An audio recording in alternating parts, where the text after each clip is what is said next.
Poetry on any. What's good? What's good? What's good? It is your boy, Dope Boy Diesel. I'm back in the motherfucking Doge room. Real quick, let me just make sure everybody can hear me. We got to do a little quick sound check. You know how I go? Okay. And we live, and we live. And not only are we live, but real quick. Yes, sir. Yes, sir. Yes, sir.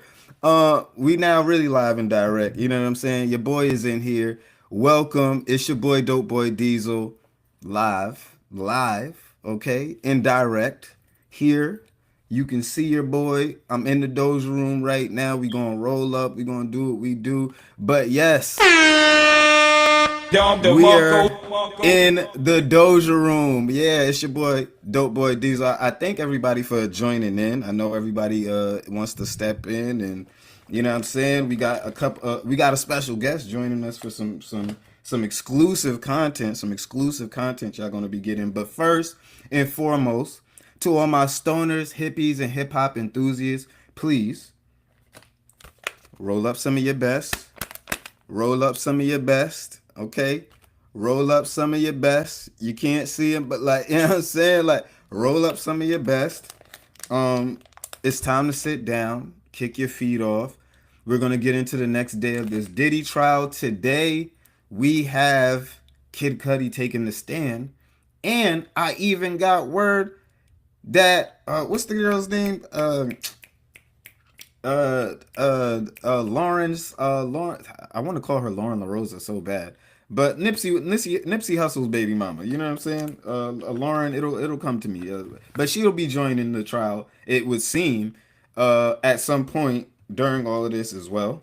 So we got a nice little show planned out for you guys. I appreciate everybody for stepping into the Doja room. As I said, I'm your boy Dope Boy Diesel, and if this is your first time seeing me, I don't know why, but yeah, here I go. You know what I'm saying? Live and direct. And I guess this is how we're gonna rock out on this channel from now on. You know what I'm saying? So you can see the boy, you know what I'm saying? And we can really get up and get more personal on a deeper level. And maybe I can even do some reactions for you guys. So that's one of the main things I wanted to kind of get this for, because I want to break down these albums, this music with you guys as well. So we'll be doing a little bit of that. And I can't give a reaction without giving the reaction. You know what I'm saying? So I gotta get to that, and we'll be having more of that content soon as well. So Adon DeMarco to that.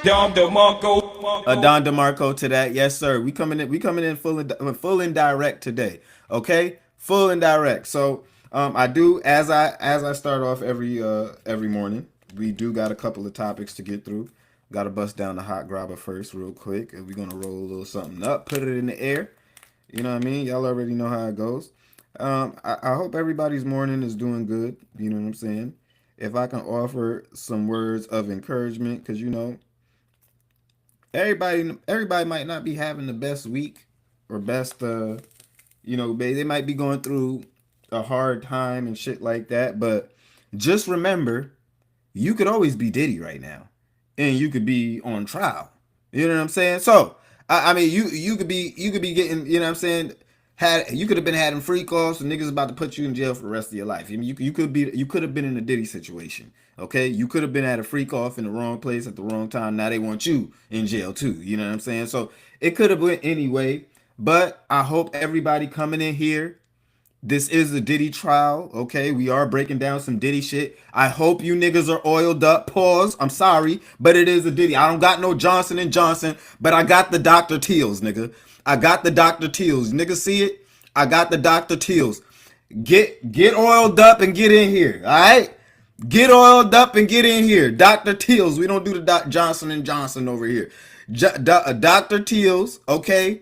You see what we working with? Body oil, you know what I mean? This is for Diddy, you know what I'm saying? My boy, he is struggling right now, so put your bottles of baby oil in the air for the boy Diddy right now, man. Put your bottles of baby oil in the air for the boy Diddy, man. He going through it. He going through it. You feel me? Is y'all niggas oiled up?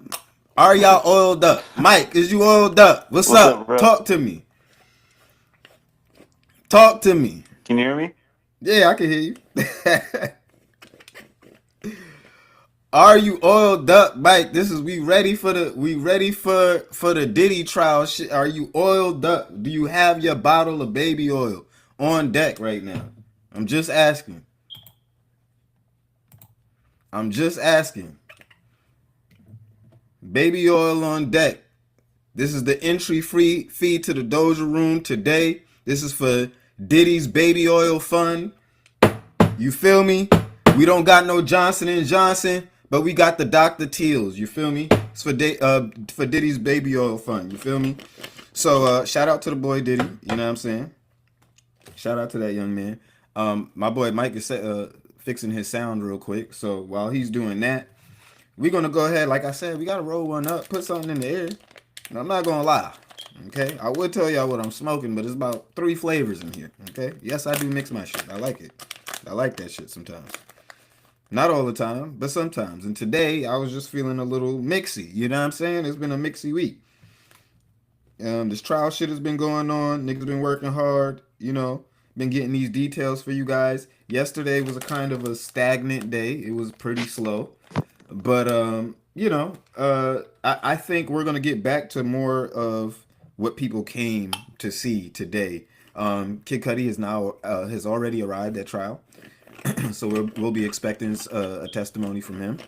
And as I said, we might even expect a testimony from Nipsey Hussle's baby moms. So we're gonna be looking forward to that as well. So I hope you guys are locked in. You're rolling up. You know what I'm saying? If you smoke, if you're on the way to work, get your ass to work. Okay, all right. Put that fucking blunt down. Get your ass to work, and yeah, just watch the show. Enjoy. Sit back and relax. My boy Mike, rap rhetoric. What's good, bro? What's up, man? Can you hear me now? Yeah, man, I can hear you loud and clear. Okay, I joined on basically, I'm in an apartment that I was in a neighboring apartment for the day before, and I was still connected to that Wi-Fi, so you couldn't hear me before. Oh, But no I'm good problem, no now. I problem. connected to the right Wi-Fi. How you doing? I'm straight, man. I'm straight, ready to lock in for the day. We got a couple of topics, but I do know you got a special announcements for the Doja Room, so I'm gonna let you take over. Let Oh, our live viewers go ahead and see what you got in tune for the day. yes, sir. Basically, I've been working on this documentary. It's really going to be multiple parts. So today, the first part's dropping.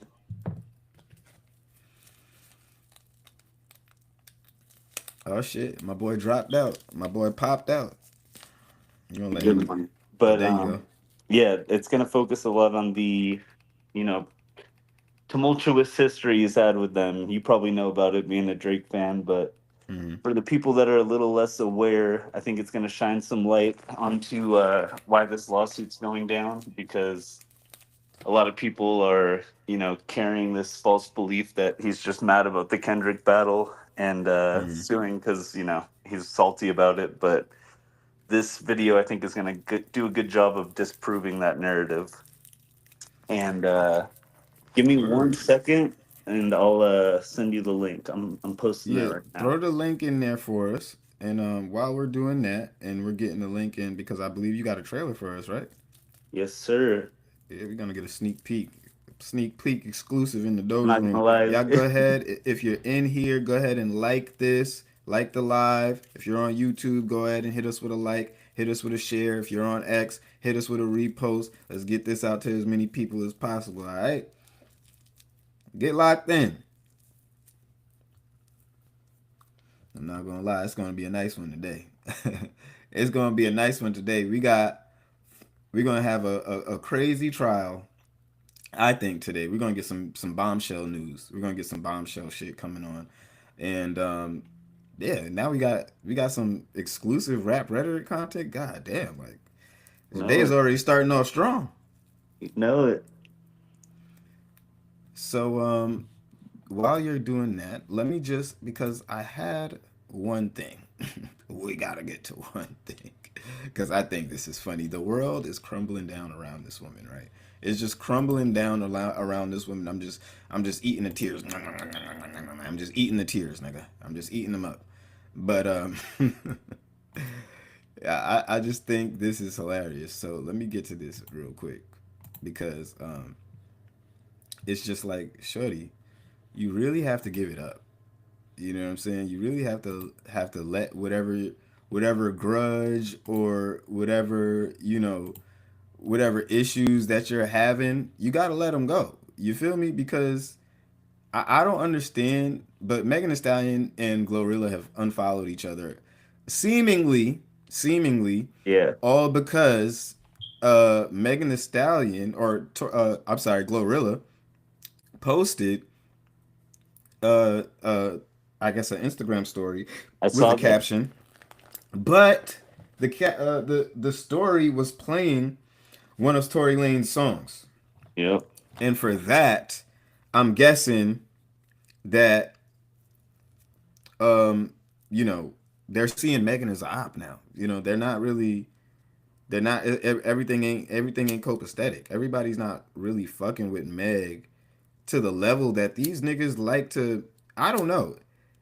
I mean, I see her fans, and it's so fucking crazy, right? Because I see her fans all the time, like, oh my god, why is nobody speaking out for Meg? Why is nobody saying nothing about Meg? Why is nobody da da da da da? And it's like, well, maybe because they know this bitch is lying. But like, what do you mean? Like, nigga, maybe it's because this bitch is lying. Are you dumb, stupid, or dumb? Huh? Play me like a dummy, Like, like, what the fuck, nigga? Are you good? Are you niggas good?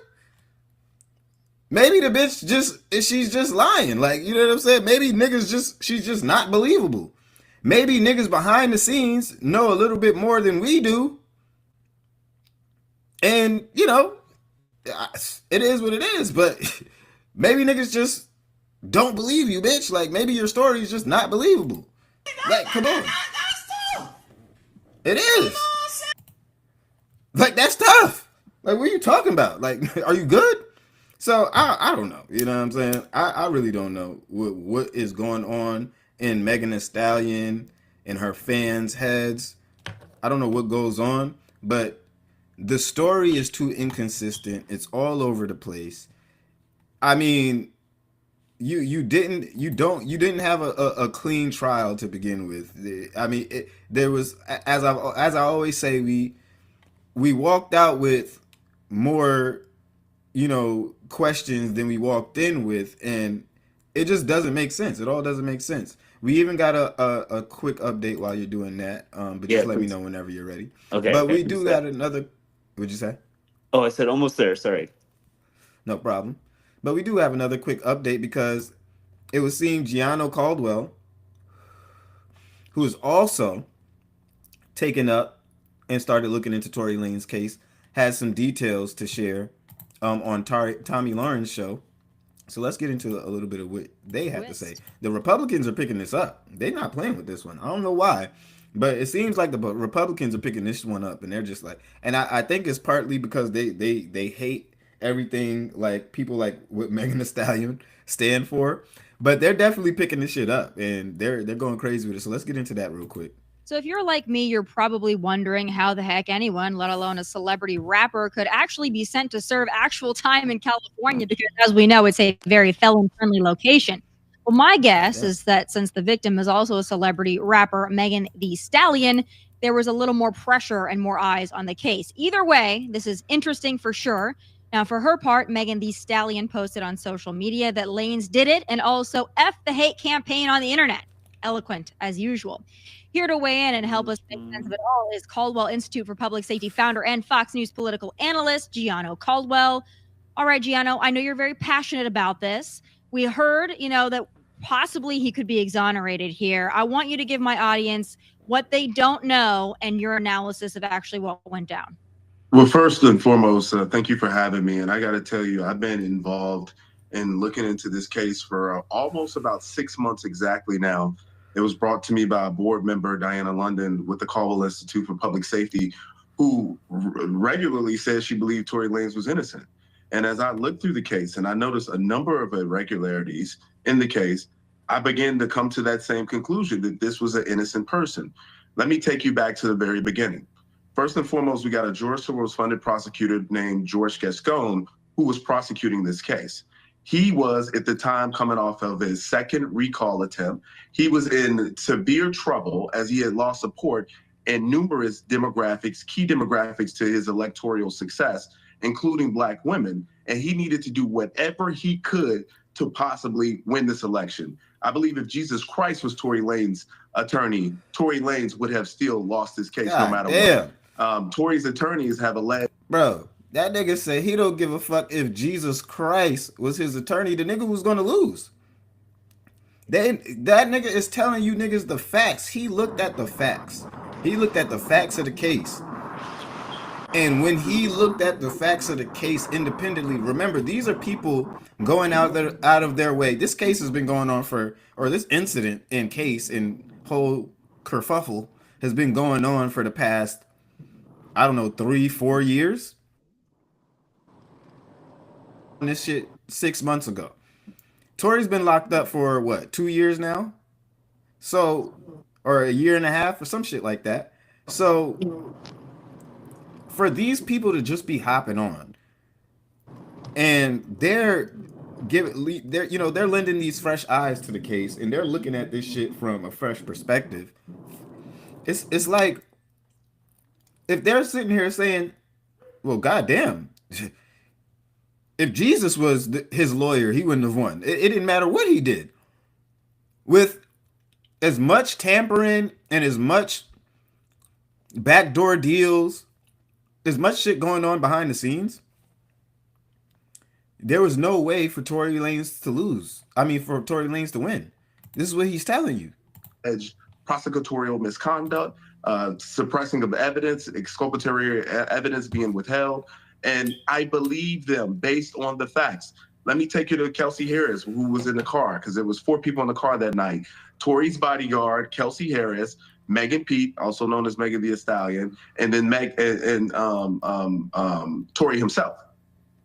When they got into this particular altercation, Megan Pete, Megan Thee Stallion, and her best friend, according to the new evidence that has been mentioned by way of an affidavit from Kelsey Harris's bodyguard during the days of trial, he admits to hearing her say in the car to a male passenger who's believed to be her child's father that she, one, how could she testify without telling on herself? Number one, she went to court that day, pleaded the fifth. The prosecution gave her immunity. Immunity from what? She was never accused by the prosecution. She was never accused by Megan Pete. Why plead the Fifth Amendment against self-incrimination? That didn't make sense to me. According to the bodyguard in another conversation in that car during this same period of time, she says that she got the gun out the car, which was in her bag, shot the gun in the air 3 times. Tory ran over there to stop her, pushing her hand down, and 2 more gunshots went into the ground. That is where it's reasonable to believe the wounds came from for Megan Thee Stallion. But why is it that they never tested her DNA onto the gun? You knew that she had gunpowder on her hand. They found that out. Why didn't they test that? Why is it that they added this enhancement to his case? Now, enhancements are used for violent gang members, people with a history of brutal crime. George Gascon has had numerous people who have had brutal crimes that he didn't recommend an enhancement. One by the name of Raymond Danger Gonzalez, who murdered, premeditated 2 individuals, including a teenager, and he stole their money. No recommendation for enhancements from George Gascon or the General Hospital actor Johnny Wagner. He was brutally murdered. No recommendation for enhancements. So this led me to believe instantly that George Gascon had put on a front. He wanted to pretend to be tough on crime so he could have a silver bullet for his next election because he had a black woman that he can say that he protected. And it's insane that unfairness is pushing through our justice system, but we've seen this with numerous cases with George Gascon. And now, that is the first time I've heard that angle, which is pretty crazy. And I think it's something that people should take note of.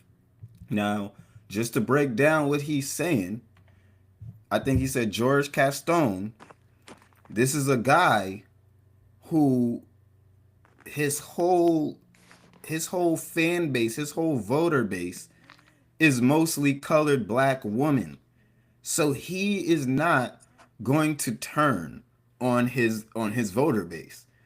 These people want to be reelected. These things go way beyond just what's right or what's wrong. These people take your life and play with it so that they can get a bigger check or that they can get another look or that they can get another 4 years. A nigga rather take your life and give you 10 years so he can get four. Nigga, how did that work? How the fuck does that work? Take that in your pipe and smoke it, nigga. That's crazy. And that's why the Caldwell Institute got involved in this case, because injustice anywhere is a threat to justice everywhere. So I want to kind of break down what you said there and make sure I'm getting it correctly. Basically, what you're telling me is that, and what we heard as well, is that Tory Lanez was just trying to de-escalate it and, smacked the gun down to, try to lessen the damage or the violence or the carnage that could occur. And then that's what happened. Why do you think Megan Thee Stallion, we saw her social media post, why do you think she's gunning for Tory Lanez so hard? Do you think that she actually thinks that he did it? Or do you think that maybe there's some other motivations there? Because she's pretty adamant that he shot her. Well, I can't speak to what her thoughts are. I can only surmise what I think makes sense logically. One, you said from the very beginning that he did it. And you never mentioned your best friend. Your best friend got immunity. Immunity from what? And this has been a career high for her since that incident. Now, this guy's coming in and he's asking questions, but mind you, these aren't groundbreaking questions. Like these aren't new questions. These are all the questions that we were asking during this trial. These are all the questions and all the things that were swirling around the trial that we were just like, okay, well, if you don't have this, if these things don't align, she has immunity, Megan Thee Stallion is lying, the bodyguard disappeared, the witness is meeting with the prosecution in backroom deals. Like, what the fuck? What does it take for niggas to sit here and just be like, okay, there's a lot going on, and it makes me question this, all the people who are just so adamantly just behind Megan Thee Stallion. It's like, do you niggas care about facts, or do you just care about her getting this dub, like her winning? Because if you just care about her going off scotch free and her being vindicated and her playing up to this victim narrative, and you want to stand behind her, what's the point of you hating Tory Lanez? There's no way you niggas sit here and believe that this shit is as black and white and it's as she said. It's just not making sense. Bitches get on the stand and lie all the fucking time. We've seen bitches lying in the case that we're covering right now. It's just common.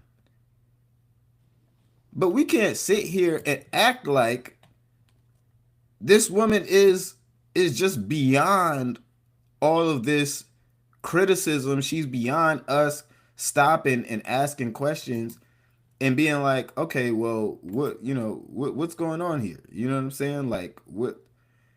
I'm really trying to figure out what really happened, and you are not allowed to do that on the internet. You're not allowed to do that. So it is what it is. But I really want to question those individuals and wonder why you hear facts like this and it just flies over your head. Like, these niggas just don't give a fuck. Like, it's just, we're just asking questions as grown ass adults who can put A and B together and just be like, well, this shit just doesn't make sense. It just doesn't. I'm sorry. That occurred. So if people come out and, for those who may not know, Tory Lanez recently was stabbed in prison multiple times, almost lost his life, stabbed in the back of the head, stabbed in the face, stabbed in the stomach, literally almost died. And there's an instance for that I want to get into in our next bite. But yeah, if people find out that she lied about the situation, then that would be career suicide for her. She would lose a lot of support. You put a man in jail for 10 years, and he's already served almost 3 of those years. And to that point that I mentioned earlier, this is why she got a hold frame. This is why she got a hold frame. She know that career would go bye-bye. Real easy. Real easy, nigga. That shit will be shut down Okay, that shit will be done. Done. It's over. No more. Bye bye. I'm sorry, nigga. She knows this. She knows that day is coming. It's done. It's over, nigga. It's over. Shut that Finito. go. She. What'd you say? I said finito. Finito, nigga. Curtains are It's curtains, bruh. done. Curtains. Curtain call. Curtain Like call. it's done, nigga. She's out of here. So I like this is why she got a hold frame and she has to sit here and continue. Even now, she's continuing to scream to the mountaintops. Tori shot me. He shot me. He shot me. He's harassing me. The nigga is damn near laying on his deathbed. Bruh. Laying on his deathbed. You're cold with And the sound effect though. That was bro, I'm crazy. just saying, like, Shit, the nigga is bruh. laying on his deathbed, and you still talking about he harassing you. Bro, how? This man's in a box, bro. This man's in a box stabbed 10 times, bro. Like, How is he what are we still talking harassing? about? He don't have a phone. He don't have nothing, bro. He don't have anything. Like, yo, I'm Oh like, yo, it's god. like, what else do you want from this nigga? Like, what What else do you want do from you want him? me? They not, Hey, they not Diesel. gonna stop until this nigga is dead. They not gonna be happy till he's dead, and then they gonna say we still harassing him from the grave. I know, yeah, they gonna be like his spirit haunts me to this day. Like, It's like, bitch, this I shit's wonder crazy. why. Like, I sent you the link whenever you're ready, Diesel. Oh, word. Did you? Can you drop it in the Riverside chat? Oh, yeah, let me try. Hold up. Yeah, see if you what's can up, drop man? that in there for What we up? can What go up? straight to it. We ready, baby? Is there? Yeah. Is Oh yeah, there? yeah, yeah, yeah. This is what we need right here. And what's up? What's up to the Doja Room listeners? Your boy DJ Kato, live and What's direct. good? That's a Love being fact. back. Love being back. Yeah, we about to I think Mike got a special surprise for us. Oh, for sure. But, but yeah, man, that dude in the video is hitting the nail on the head though, bro. And it's like he Is this said, it these right aren't even here? Yes, questions. sir.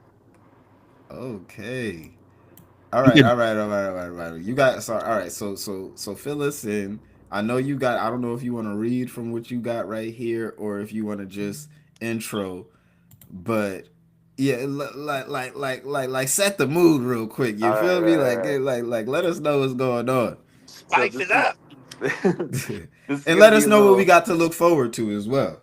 Yeah. So basically, it's gonna expose a lot of the industry corruption that someone like you knows being in the industry, but I don't think a lot of people realize how rigged the system kind of is between the payola, which if you guys don't know, it's basically how radio stations will take bribes to play certain records, and Mm-hmm. of course that also plays a huge part in how the Billboard rankings are established. And actually, one of the interesting things is with streaming becoming more popular, the Billboard rankings started to put even more emphasis on radio play, because radio play, like I was just saying, is more easily corrupted with payola. So Mm-hmm. that's why essentially you see a lot of independent artists kind of complaining about how it's hard to compete. One of the guys who is breaking it down in the video that you'll see in the trailer basically kind of talks about that, because he'll end up being one of the highest on the iTunes rankings and shit like that and streaming. But he basically said, I'm not going to pay $40,000 to get my shit played on the radio, so I can't even compete with these majors. Mm-hmm. But more importantly, with the Drake aspect of it, I'm going to break down a lot of the history that I don't think a lot of people realize, that Drake has had a long history of kind of battling with UMG.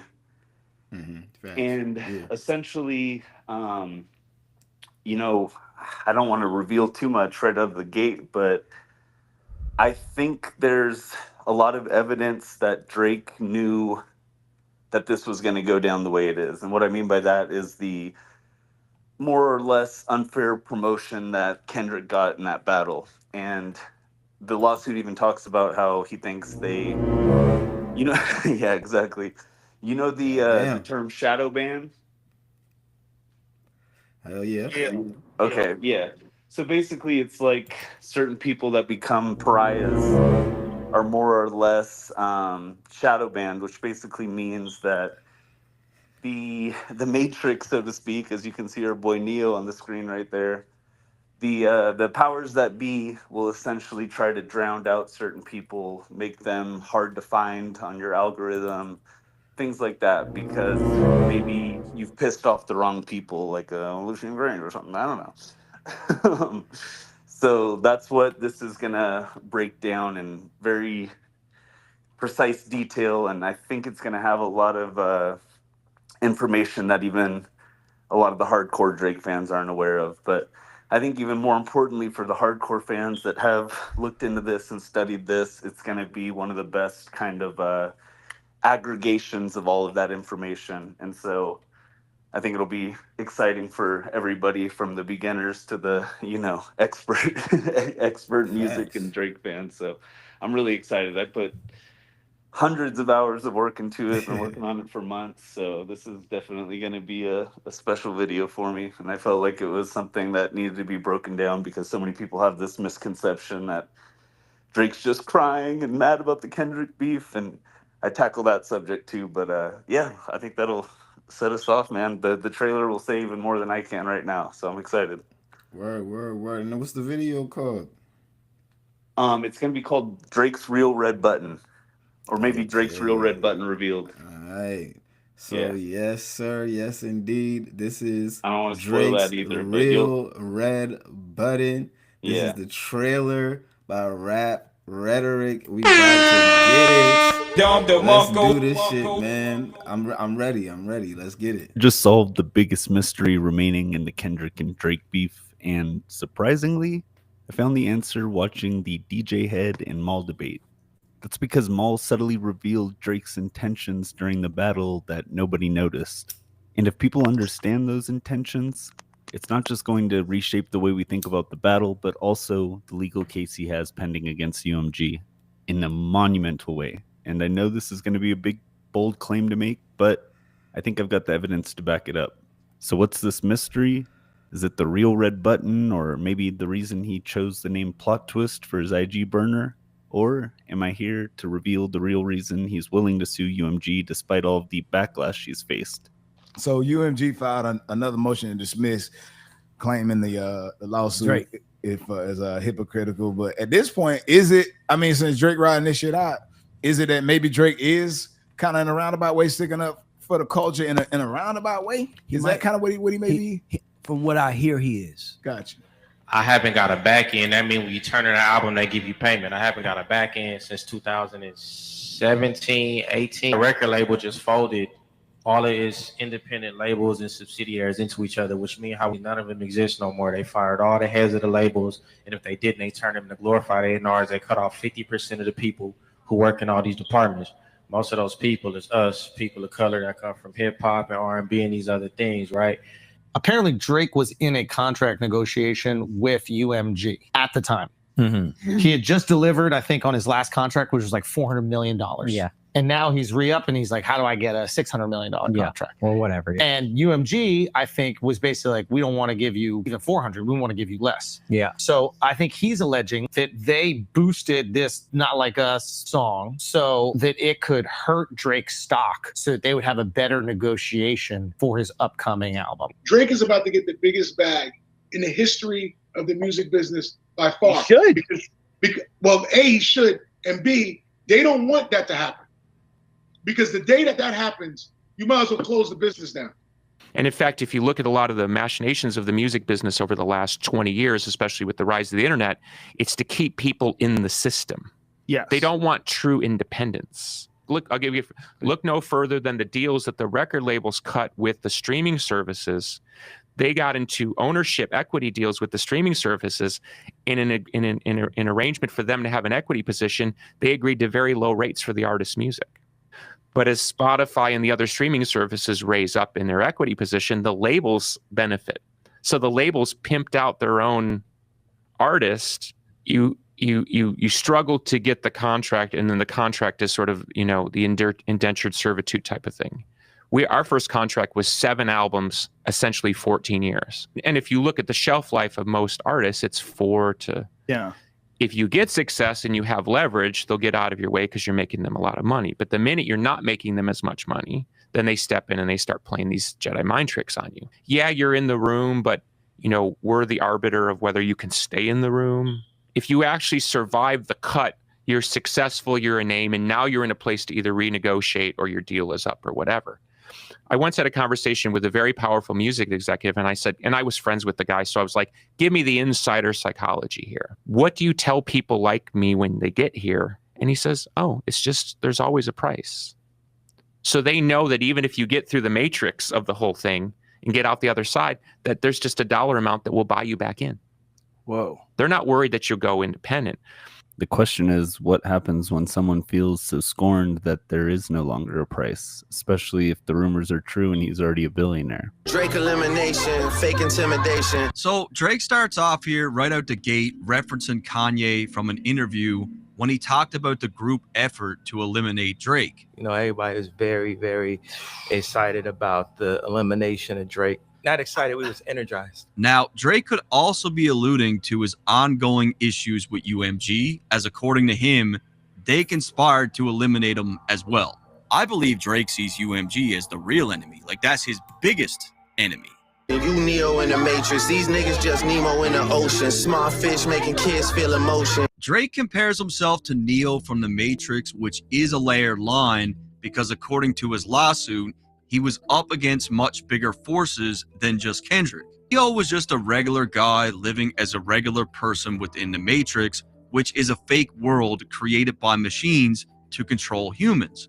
When Neo discovers the truth and is deemed as being the one, he escapes and fights to free humanity, and he ultimately sacrifices himself to allow humans a chance to escape as well. There's definitely some parallels with respect to the lawsuit. If Drake is Neo, then the music industry is the Matrix, because this is where all the manufactured streams, bots, and illusions take place to make up that entire facade.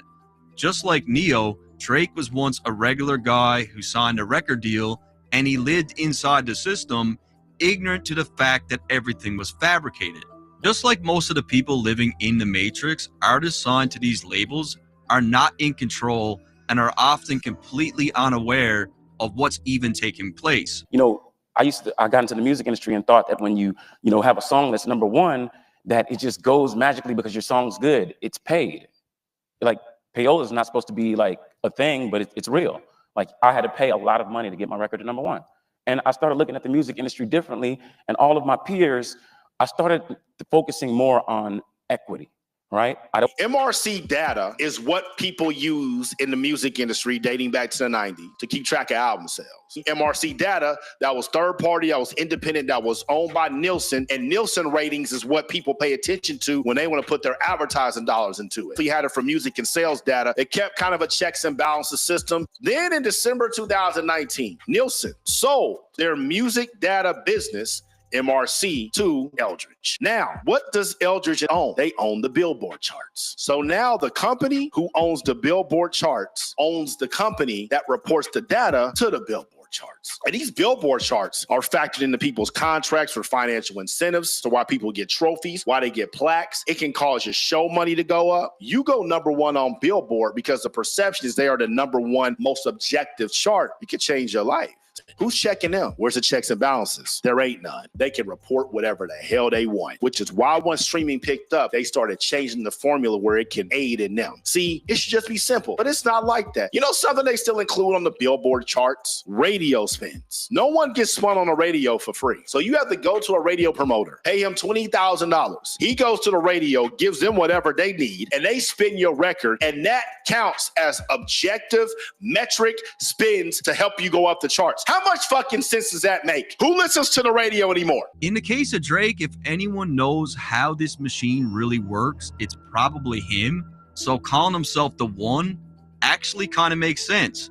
Much like Neo, with this lawsuit, Drake is sacrificing himself which will potentially help current and future artists. Drake also claims that his competition are small fish like Nemo in the ocean, the clownfish from the Disney movie. This exposes the dark side of the music industry because it shows the actuality of the music industry. The stuff you hear about, the Illuminati, the dark parties, the this and the that, can actually be more true than you actually believe. Sexual assault and abuse in the music industry is endemic. I don't have a single peer in the music industry who's never been sexually harassed or assaulted. He don't know, so now he drink behind a nigga. He get drugged. They rape this nigga. They rape this nigga, videotape it. Then when he in a meeting, they give him a shitty contract. They play the video of him getting fucked by like 3 niggas.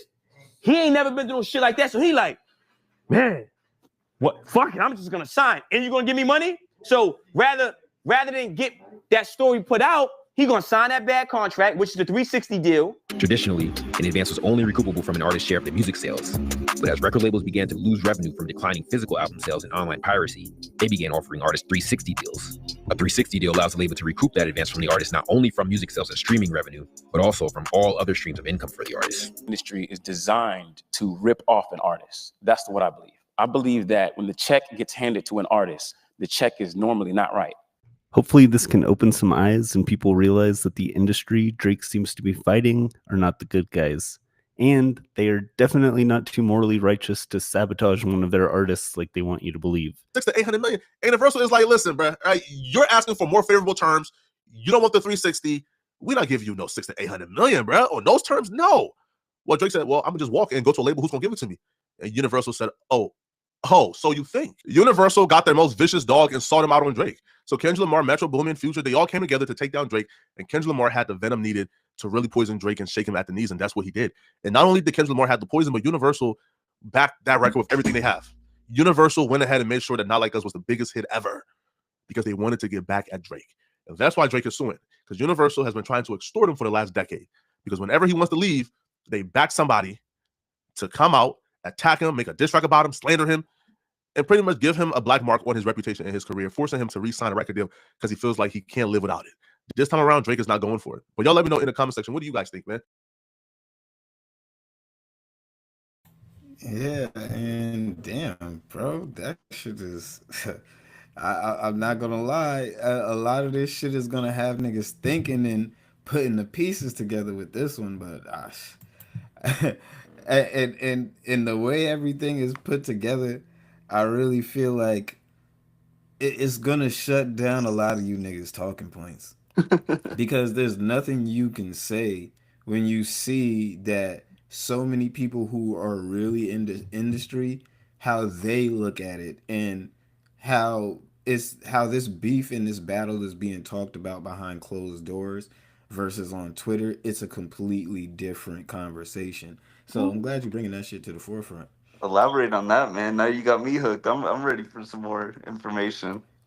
No, I'm just saying, like, I think even if you listen to, a lot of these people break down their own experiences, this is more tailored to what the conversation is behind closed doors. You know what I'm saying? Yeah. People are not looking at this like, oh yeah, Drake, he out rapped this and he did that. Niggas is looking at the business of all of this. Niggas is looking at what UMG did, how things went down. They're looking at all of that stuff. So like I said, it's just a completely different, it's a completely different conversation outside of everything. Yeah. What'd you think, K-Dub? My boy's no, my bad. I'm here. Sorry. Can y'all hear me? Yeah, we get you. All right, for sure. Masterpiece. That's why his name is M. Masterpiece. You know what I'm saying? But like M said in the video, this isn't or not. I'm not sorry, not what M said, but was that the lead singer of Smashing Pumpkins? Yes, sir. Yeah. In that interview? Yeah. Billy Corgan. It's like what Billy said, right? He said, it opened his eyes when he had that conversation with that executive, right? And they just said there's a psychology how they get people in these shitty deals, And like how we said, there's always a price. And I love how what's the dirt and you put it, you know, what do when you Hmm. finally are faced with somebody that doesn't have a price? Exactly. What do you do? What do you do? How do you get rid of somebody, or how do you have someone bend to you when there isn't a price? Same thing When they you did with can't, yeah, MJ. Sorry, I didn't mean to cut exactly, you off. It was just it was such a exactly. good time to No, say you're it good. because that's one of No, you're the good. Yeah. theories I've heard that people kind of talking about this whole situation or basically saying like this is the whole pedophile thing, the whole pedophile hit attack job was basically like what some people think behind the scenes is what happened with MJ was basically he was fucking with the powers that be, Yep. and they used the most destructive allegation against him. Because if you look into a lot of the, and maybe there's some that are legit, but every one that I've looked into with MJ, I've ended up finding It's huge fact. holes It's in the not factual. stories. Yeah. Yeah, yeah. There's like one family talks about getting kidnapped, and then there's like credit card charges all over the city by them and shit. Like, and those two guys who did the documentary, I don't remember it quite as well, but they had some major holes in their cases too. Yep. So it's Oh yeah. they're Yep. they're Yep. Yep. ruthless once they're done with you, and once they think you're fighting back, they'll spare no charge, spare no expense to kill you off. And I think that's basically what they're trying to do. And Drake's trying to finally be the one Yeah. that beats them. And the full video, we'll get into it more, but Yeah. the industry's changing. Spotify, if you look into it, and I get into this in the full video, but half of the money Spotify pays out now has gone to independent or do-it-yourself artists. So with Yeah. basically it becoming more affordable to make music independently, with companies like CD Baby and stuff, where you can publish all your music to the streamers without, having to have a label in the middle. I think Drake's really in the position where he could actually be. When you pay, and let me just put this Yeah, in yeah, there. yeah. When you pay to get, the full membership, and usually, you guys got to read the fine print when it comes to some of these, DSPs. Uh-huh. As far as United Masters, DistroKid, CD Baby, whatever. Yeah. It always is a good thing to actually pay for the full service, Yeah. so that you're getting 100% of your royalties, and you Yeah. maintain like 100% of the streaming and money that you're making from your music. So I think that's important that people do that as well.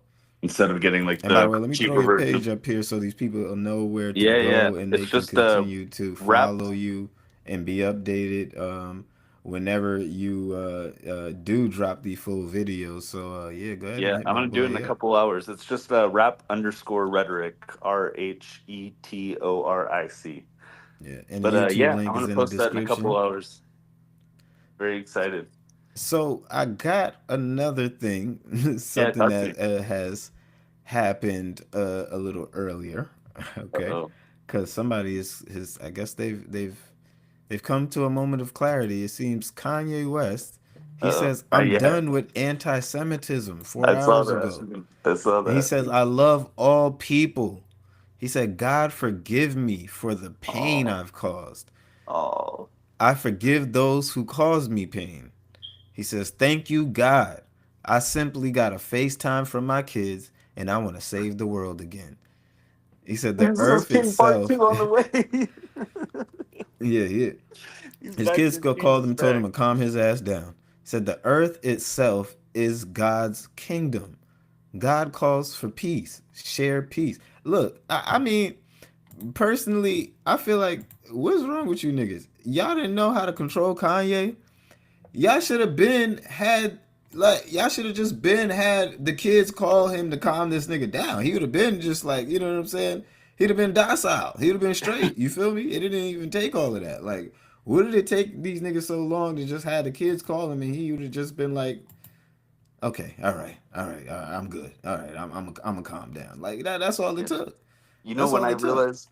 Sorry, I was just gonna back up what you were saying, but you know when I realized that that was the problem was when Donda 2 got released and he had Hmm. academics. Did you hear that academics rant? I'm not sure which one you're I'll, talking I'll, about, I'll tell you. Yeah, before the or song unless you got a link or "Security," something.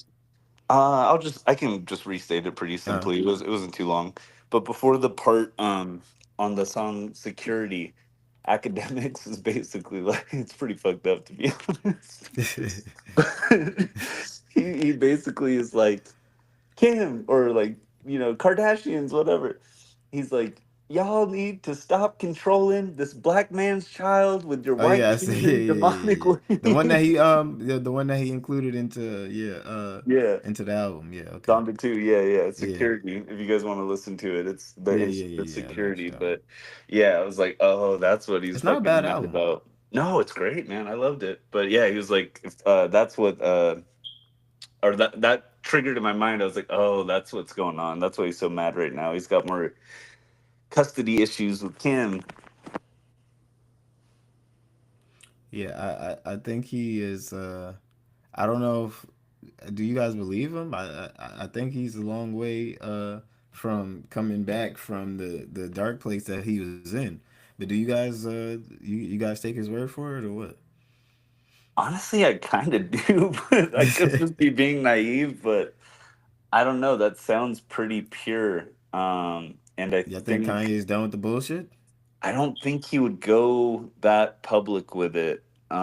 Although he did one time say, but no, that's the thing. So the last time he said like I don't have a problem with Jews anymore. It was stupid as fuck. He was like, I watched a fucking Jonah Hill movie and I'm done. Or it's like I'm not mad at Jews or I don't hate Jews anymore. It was like, bro, that's not gonna fucking stop you. You'll be over that fucking good feeling in a day. Yeah, in a little But bit. Like that the shit'll be gone. kids, yeah, but the kids aspect makes me feel like it's more real. And I mean, if there's one thing about Kanye, he can switch into any mode at any time and like it's not gonna last necessarily. I'm not saying like Kanye is gonna be good forever again, don't get me wrong. Yeah. But do I think that sounds like the beginning of the new era? I do. Do I also think he'll probably crash out again? Yeah, that's history. For But something? yeah, Probably. yeah, exactly. We got history to guide us on that one. But I don't know. It sounded very heartfelt to me. I mean, it could have been, more I think it was elaborate. his kids calling him and telling him to calm the fuck down and ask him why is he saying all of these things, and it's most likely North Yeah, asking him why he's saying all of these things. Why is he? yeah, yeah, He's probably that backlash is probably coming back on them as children who have exactly. friends and She's getting older. they How old is North now? Sorry, I didn't mean to cut you off. shit. I think I'll look it up real quick. damn near I'll tell 12, you. 13, some shit like that. Exactly. Okay, she's 11, but oh, she's about to turn 12. Yeah, man, bro, Yeah. my that's like the exact same age as my niece. Like, they're aware of what's going on, man. Yeah, They they got friends. Their yeah. friends pick at them. Their friends say things to them. Their friends say, "Oh, look what your dad Your said. Look dad's what an anti-Semite. Yeah, These people are obviously are they're online.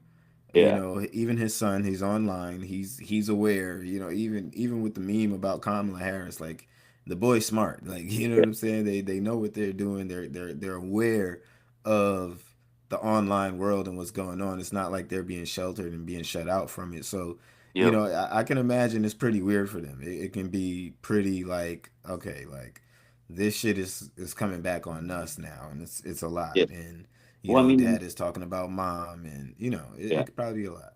Yeah, and I mean, they're probably private school kids. So, as someone who went to a private school at one point, I was the scholarship kid. Probably So I homeschooled wasn't like now. some rich kid, but I was on scholarship at a private school. We had a lot of Jewish kids, so I'm guessing they've got plenty of Jewish friends that have gotten their ear. So I wouldn't be Yeah, surprised. yeah, most likely. So it's like I don't know. It's like I don't know. It's the best thing for him to do Yeah, for his kids because he just has to go about it a different way at this point. Like we get Ye will go there. We know I think at this point we know how nuclear Ye will go. There's no yeah, line that he won't cross if he facts. has to go there. and we get it. You know what I'm saying? Like, it's like we get it. Okay, so it's like try to meet this man somewhere in the middle, let him calm down, talk to his kids. It looks like, and you know he's chilling because it's like at the end of the day, you guys are not going to cancel him. He's not going anywhere, and he's here to stay. So it's just like there's nothing you gonna do about it, bro. He's here. He's not I going anywhere. I really have always felt like the best way to get through to him is to be empathetic.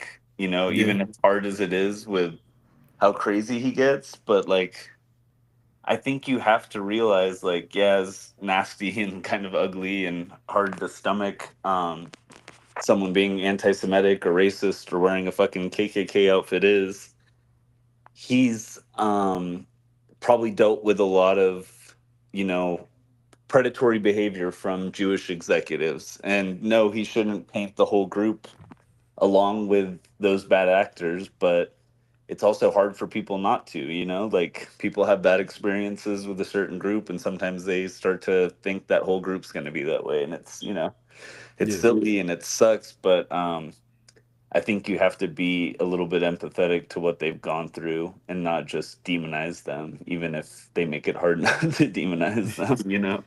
But that's just my perspective on it.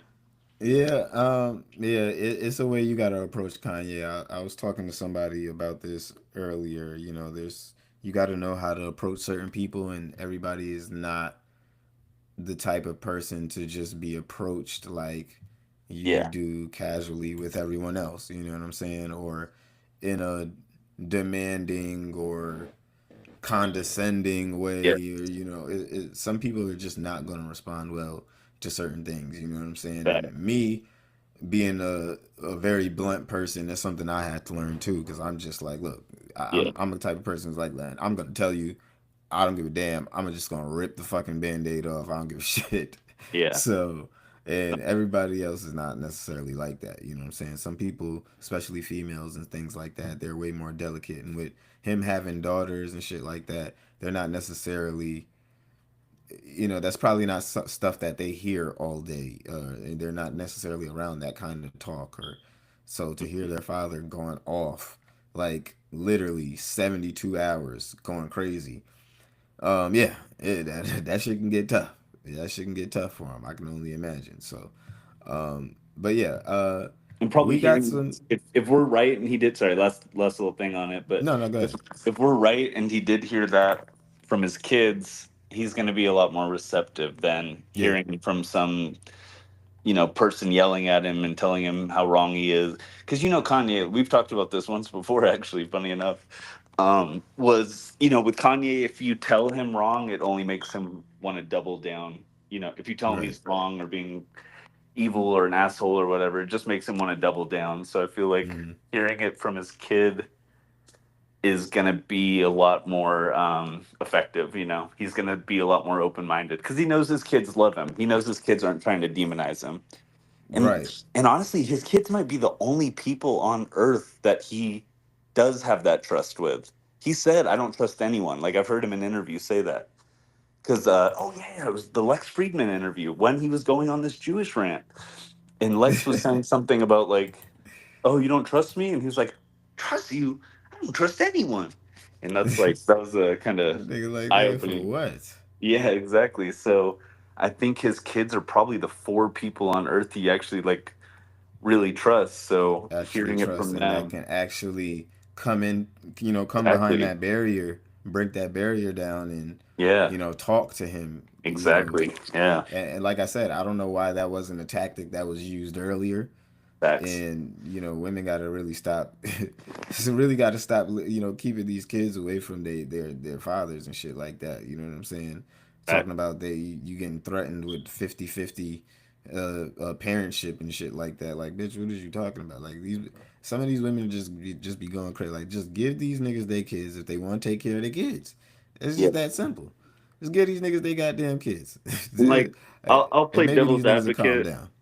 I'll play devil's advocate for Kim in just the sense of like, yeah, if your fucking ex is like Like, yeah, wearing you're a fucking KKK wild, nigga. costume, You're you're fucking gonna, crazy. yeah, exactly. You're gonna be a little bit hesitant to let him talk to the kids. But I think Kanye, like we were saying, Kanye can be healed with the Don't be kids. bringing So that anti-Semitic shit over here to my goddamn children, nigga. yeah, I get it. I get it. So I just wanted to say that I don't want to like act like she's nuts for not letting, but She's yeah, I not think for the completely kid. nuts. She's not completely nuts. But Yeah. Kanye West, he's a unique case. Sometimes you He just is. gotta. It's just like here, nigga. Just here and leave me the fuck alone. Just here. Just one of those. Just here, nigga. Just There you go. here. Got Take it. Leave me the fuck alone. Take your children. Now leave me the hell alone. I feel it's like it's just one of those. Yeah. So I don't know. She does. I'm not saying she's completely wrong because this nigga be, you know. But Yeah. when y'all trying to drug him up and do all type of weird shit to him, and I think that was the I last don't know. straw. He's just a weird. He's just like he's not a figure that you can just do these normal things to these the shit that you do to regular artists or Joe Schmo. You know what I'm saying in the industry. So he's Facts. not going anywhere. It's just give him what he wants.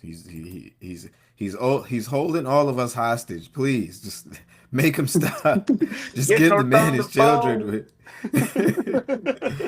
He's holding all of us fucking hostage. They're tired of it. He's been ranting for 2 months straight. Fuck. I know. Please, Kim, give him his fucking kids. Like, yeah, that's how it feels right now. Yeah. All right, so Diddy let's time? get, huh? I said Diddy time? Yeah, Diddy time. Yeah, because apparently Kid Cudi has taken the stand, Hey, but we wait, want to wait, catch Diesel, up. Diesel, Diesel. Uh Quick, huh. quick thing. Sorry. Yeah, no problem. Go ahead. Whack 100 Oh. apparently said because Lauren London has been added to the list of people that are going to testify in the case. Oh, Yeah, I shit. shouted that out. Yeah, Whack 100 said that supposedly he has seen footage of Nip engaging in homosexual activity. Oh Yeah, yeah. he He's said that talking a about while that for ago. years. Yeah. I'm wondering if I don't know. I didn't really believe it when he said it. Me Nip just neither, didn't seem but like it's just yeah. it, Nip it Nip it's didn't kind of give off scary. closeted, dude. Yeah, but it's kind of scary though, man. It's like what if It's it kind of scary. manipulates? What if it manipulates the testimony from Lauren though? I don't know. I think maybe Lauren might have seen some abuse, and that might be what she's willing to talk about. I think even if she does get on the stand and she is asked to talk about Nip doing some nefarious things like that on stand, I don't even think she does it. I don't even think that's something that she tells the truth about. You know what I'm saying? I think she denies, even if she takes oath. I think she denies and lies about that, even if that's true. For sure. Now, I highly think I think that's highly unlikely. I think that's highly Yeah, I don't think unlikely. that. I But don't think they this might go case there. is going to be a crazy one. Now we haven't seen her arrive today in court, but we have seen Kid Cudi arrive so far. Yes, yes, sir. So when she will be, well, I guess she's been subpoenaed. So Yeah, with that being said, she is going to have to take the stand at some point. We just don't know when that's going to be yet. Kid Cudi yeah, seemed to be able to, kind of take his time and come when he wanted to. So, um, I don't know. Maybe when she, they kind of got to figure out her schedule or, go off of some type of shit like that. But I think she gives some details that we perhaps haven't heard. Now, let me just get into some details that I've heard and I've been told because I actually didn't notice, and they said it was mentioned last week when I was talking to my guy last night. But um, the prosecution was told by the judge to avoid a certain line of questioning to avoid having to bring Cassie back into the courtroom. Now she's due to give birth in a couple of weeks, but they want to avoid any line of questioning that's going to have to then have the defense be like, well, we got to bring her in to verify this stuff. We have to bring her in to cross this, to cross whatever it is that, we're getting. So I wonder if Kid Cudi or if, what's her name? Lauren London. I wonder if one of them have anything to say that could possibly bring her back into the courtroom. Now they wanted to one and done her, like I said, because she's pregnant, and they wanted to get her entire testimony within a week and be done with her and not have to go back with her. And that's something that they really don't want to do. But Yeah. if they have to, they will.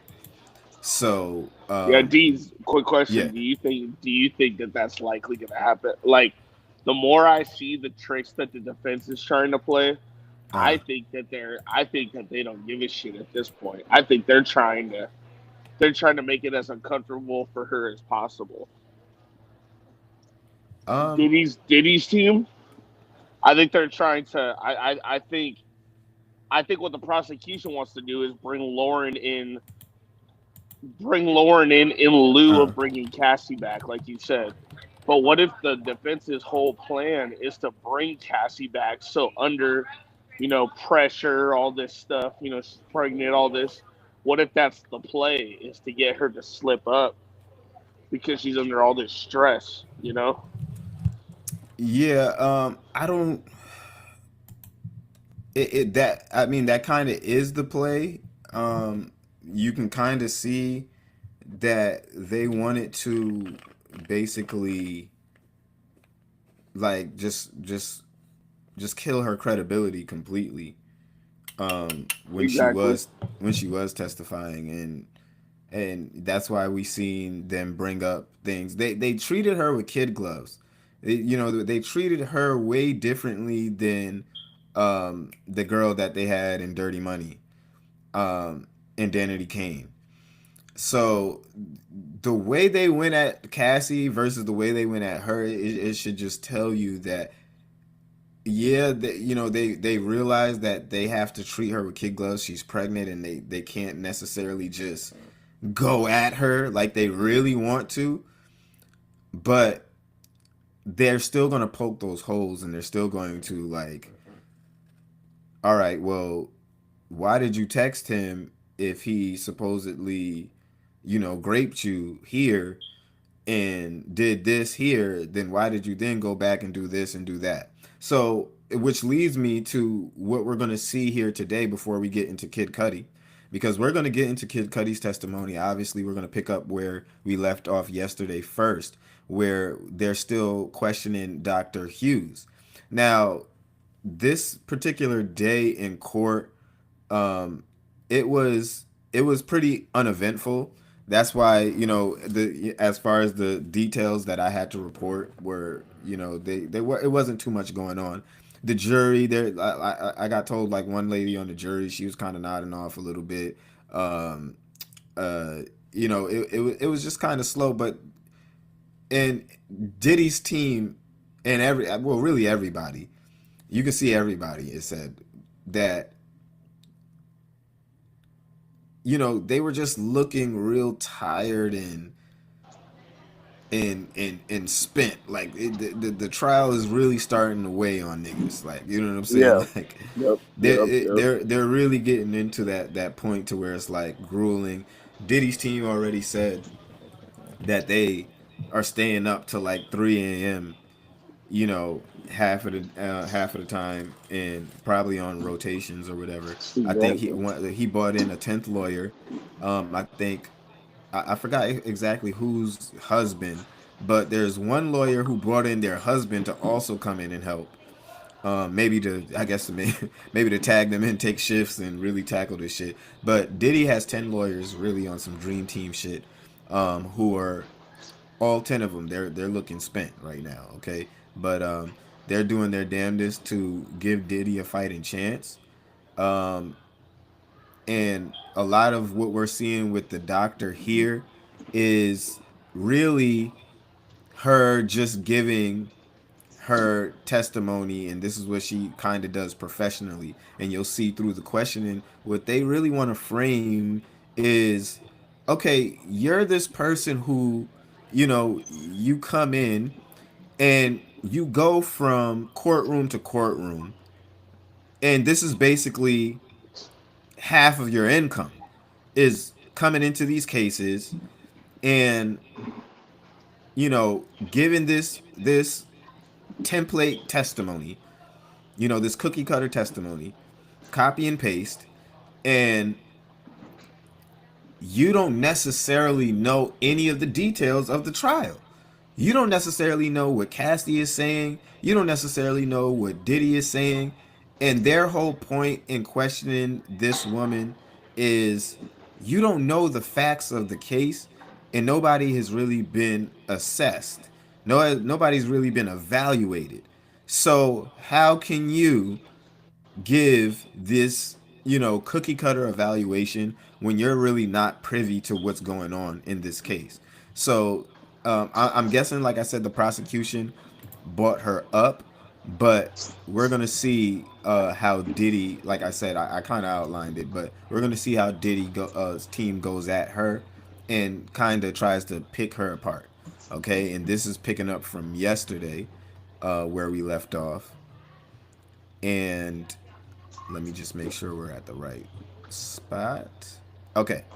So where we left off in they were asking her, they were saying people don't fit into boxes, because she was basically breaking down, as I said, her evaluation of a victim, how they respond to the person who's victimizing them, and how they deal with the trauma, the responses they have, and when they usually come out and start to speak, as for example, when they're finally in a quote unquote safe environment, as she says.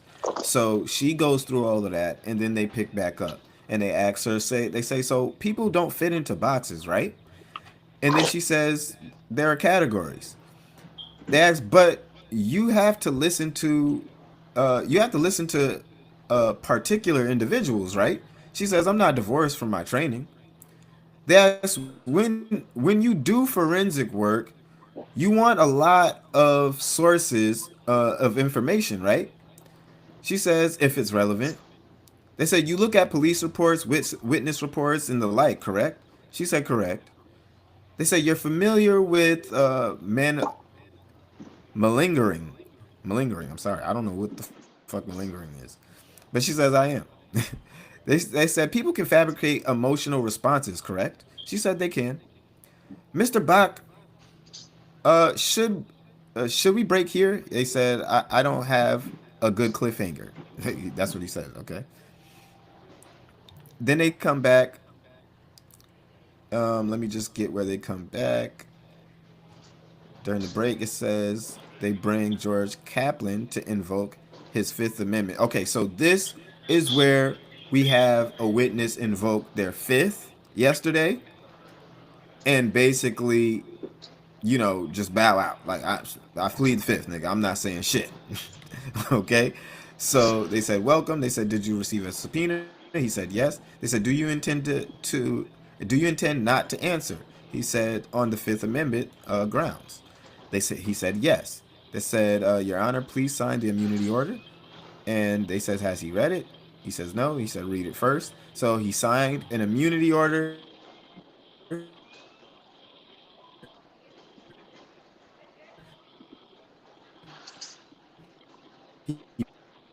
Got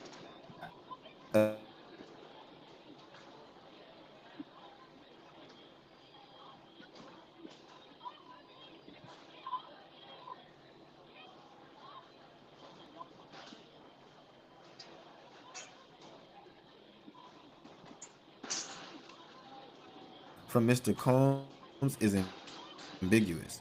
He could be saying thanks for the advice.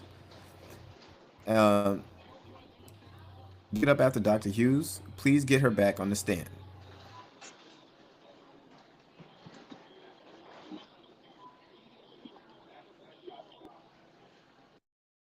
psychological association, which says you only render an opinion after examination, right?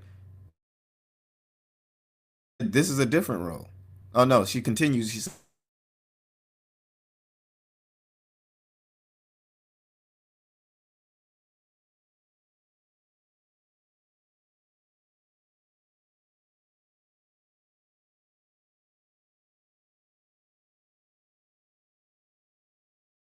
the river in EDNY, right? She says, right. They said, and you ask the same those, even though the case are different, correct? He says it's to help the jurors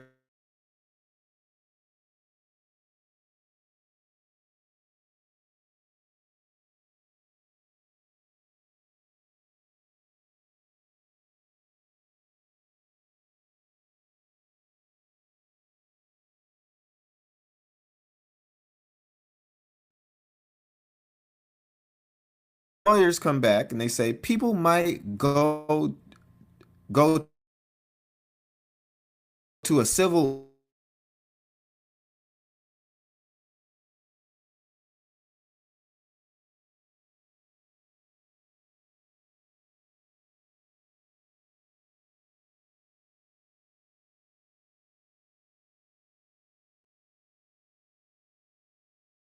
here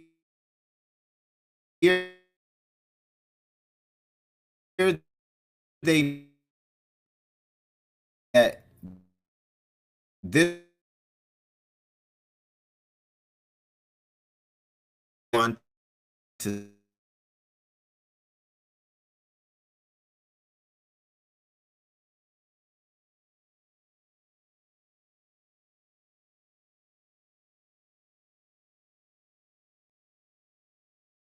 coach, this is her living, is going from stand to stand, so they really want to point this out to the jury.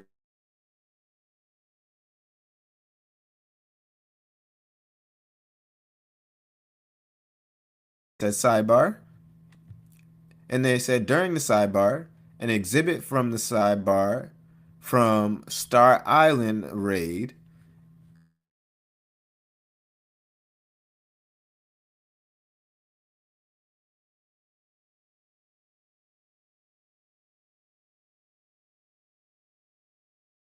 have your baby oil.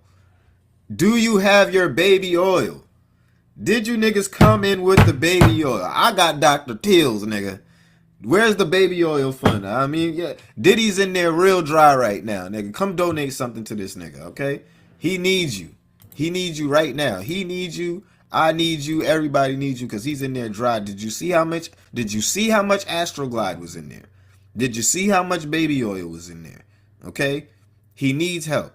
Y'all go ahead and save your boy. Okay, so they come back. They say, "All right, the jury leaves." Um, the witness re-enters. He says, "Does the document refresh your recollection?" He says, "Let me look at it one more time closely." He says, "Yes." They say the fourth part is about navigating cross-examination, right? And they say, and he says, Dr. Hughes says, yes. It says most of your income comes from court-related work, right? She says, no, maybe half. They say you raised your rate to $600. She says it's been the same for some time. They said, but you raised it. She says, come and serve with others.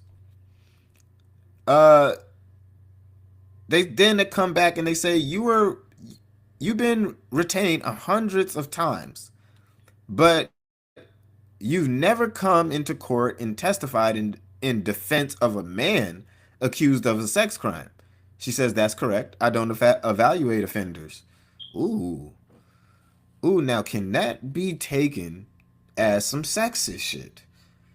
This is why I say, this is that could be taken as a biased, sexist kind of thing. Just to review that again, they asked her if she's ever testified for a male in defense of a man accused of a sex crime. and she says she doesn't evaluate offenders. Now, what do you think? Do you think that could be an Yeah, angle because she's basically that saying Diddy's that. Sorry, she's basically saying that everybody's guilty, more or less. Like everybody who's accused is guilty, right? Am I misreading that?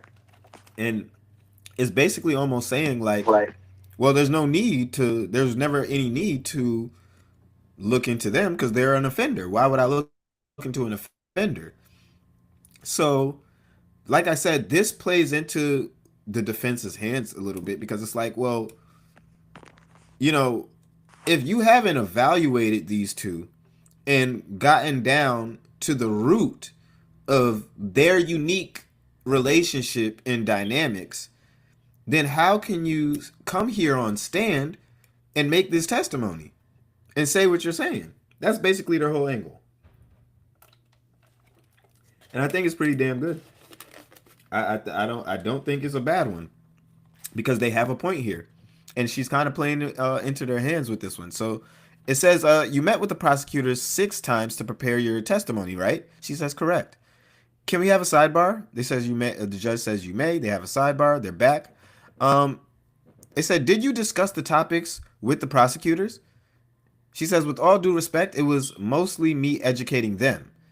They said, but you know nothing about the case. They said, were you advising them on how to present evidence in domestic violence cases? Then they said, didn't you help them write briefs? And then they asked for another sidebar. He says, yes, but keep it brief, shorter than the last. They come back. They said, sorry, it wasn't shorter. They said, they come back and they said, you reviewed some filings to the court in this case. It was all related to the subject of your expert testimony, right? And Dr. Hughes says that's correct. So apparently they switched back to the prosecution. So and somewhere in the sidebar, they switched back to the prosecution. He says, in fact, we redacted. They said, you did.